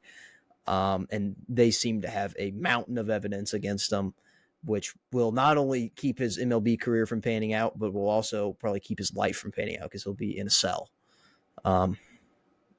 Crazy things. Yeah. That's just a massive tough scene. It's kind of a closed book tough scene. Like it's done pretty much. Yeah, the evidence is out there, and they just kiss a goodbye. Pretty much, kiss his ass goodbye. See ya, bitch. Moving on, another tough scene that's kind of just developed since we've been gone. Zion is one fat fuck. He has gotten fatter.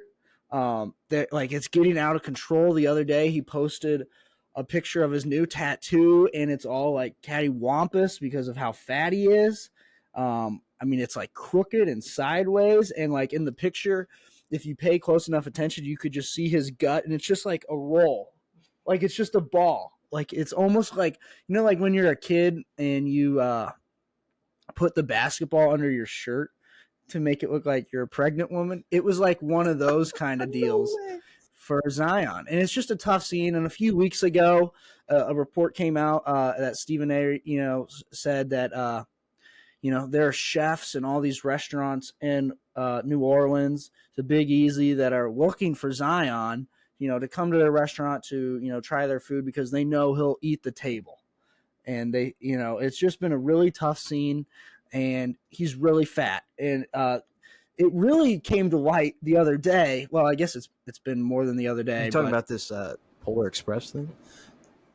No, but that was a great clip. But when they were, this is actually a while ago. We've recorded since then. But it really came to light when they were playing the Lakers in the play-in tournament championship.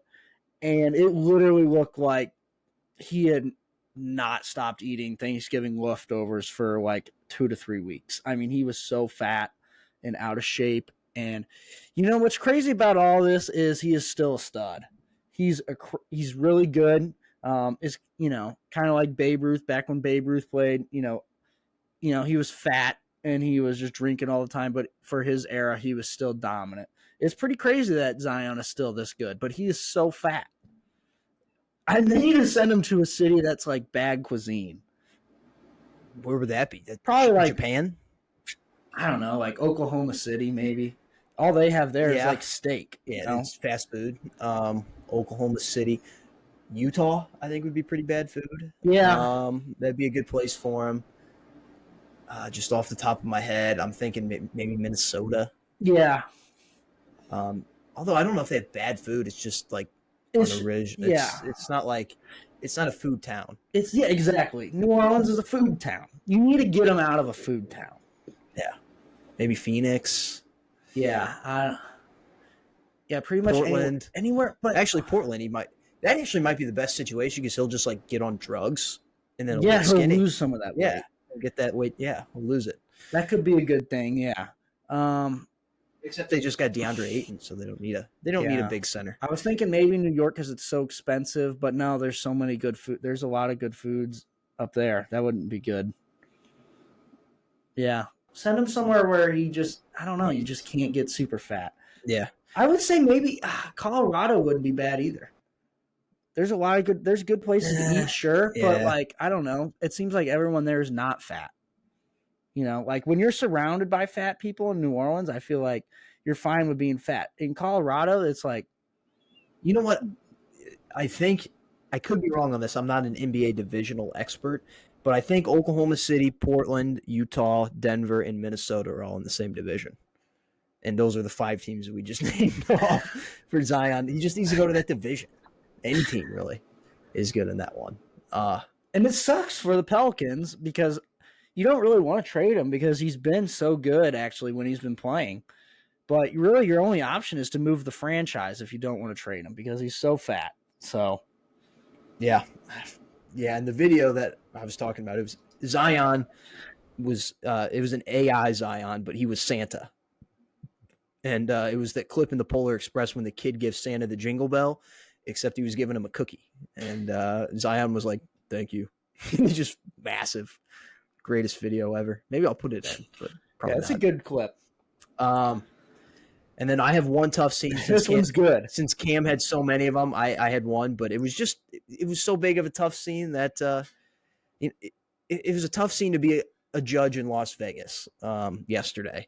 Obviously, this clip will run the internet for the next month, I would imagine, especially during NFL playoffs here. This is going to be a big clip, but there was a guy who 3-time felon, I think is what they said, 3-time convicted felon, and he was on trial for probation. It was attempted battery and he like violated it.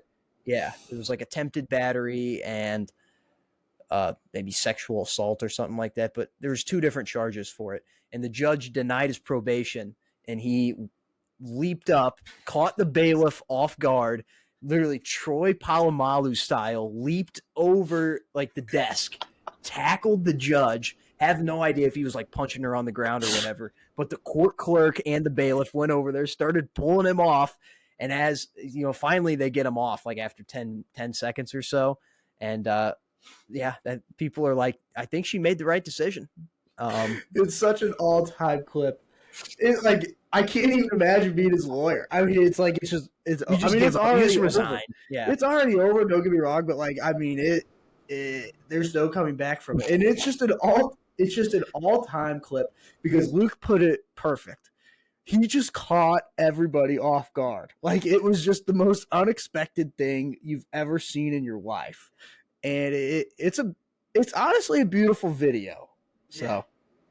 Yeah, just the way he's leaping over. I think the first caption I saw of it was what the offensive line saw on a 4th and 1 against the Steelers back in like 2010, because that's exactly what it was. Troy Polamalu just running up and then leaping over the line, just like the exact same situation that this guy did with arms outstretched. It looked like I don't know if you remember that clip from a Thursday night football game last year where Andy Dalton threw a pick six when he was with the Saints against the Cardinals, and it was just that video. It was like a close up of Andy Dalton like walking away off the field, and in the background you just see like Buda Baker just flying through the air. That's exactly how this guy was flying over the desk. God, it was perfect. I heard people saying like, get this guy on the team. The Eagles need tackling help. Yeah, it's an almost like you can't believe it clip. Yeah. But like, how did they even let that happen? But like Luke just said, he just caught him off guard. Like they're reading his shit, and he just took off. Yeah, and he wasn't trying to escape, right? He was just pissed. He just tried to make angry. A play. He's just angry. He's just trying to get one more swing in before he spent his life behind bars. So, man, what a clip. But yeah, it's going to wrap up the show, I think. We hit the 2-hour mark. I can't remember the last time we hit the 2-hour mark on just like a regular show. We might have done it for like the draft or something like that. Yeah. But, I'm fine with it. You know what? We got to make up for 3 shows or whatever. So we're back. Get ready for some in-person episodes in the future. This will be a common occurrence, I think, pretty soon. Which is a lot easier for us because I will admit it became kind of a drag when you're just like staring at a computer the whole time talking. Yeah. You felt kind of stupid. Yeah, it'll be fun. We'll have to figure it out, like the logistics of it, like where exactly we'll do it, and we have to make sure just recording shit, like we have to make sure that we're a certain distance apart or whatever so the mics don't mess up or whatever. But yeah, we're gonna figure it out. We're going to both be in the same place at pretty much the same time for the first time since high school, finally, pretty much. Yeah. So, well, the summer, whatever, but we get busy during the summer and there's nothing going on really. So, we get busy and there's nothing going on really. I meant in sports. I was going to say, like, that's like a politician answer. We get busy, so we can't really do it, but there's also nothing going on. So, oh, that's such a good politician line. Fuck. We get busy, but there's really nothing going on. Yeah, we can't get to it because we're busy. But yeah, we'll figure it out. I mean, it really hit me whenever I was doing the baseball preview show when like you couldn't make it and like you were doing something and Jake couldn't make it either because his Wi-Fi was so bad in his house. Like he could have done it, but like he couldn't have, like he would have been lagging so much. And so it was just me having to do the MLB preview show. And I think I talked for like 30 minutes just to no one.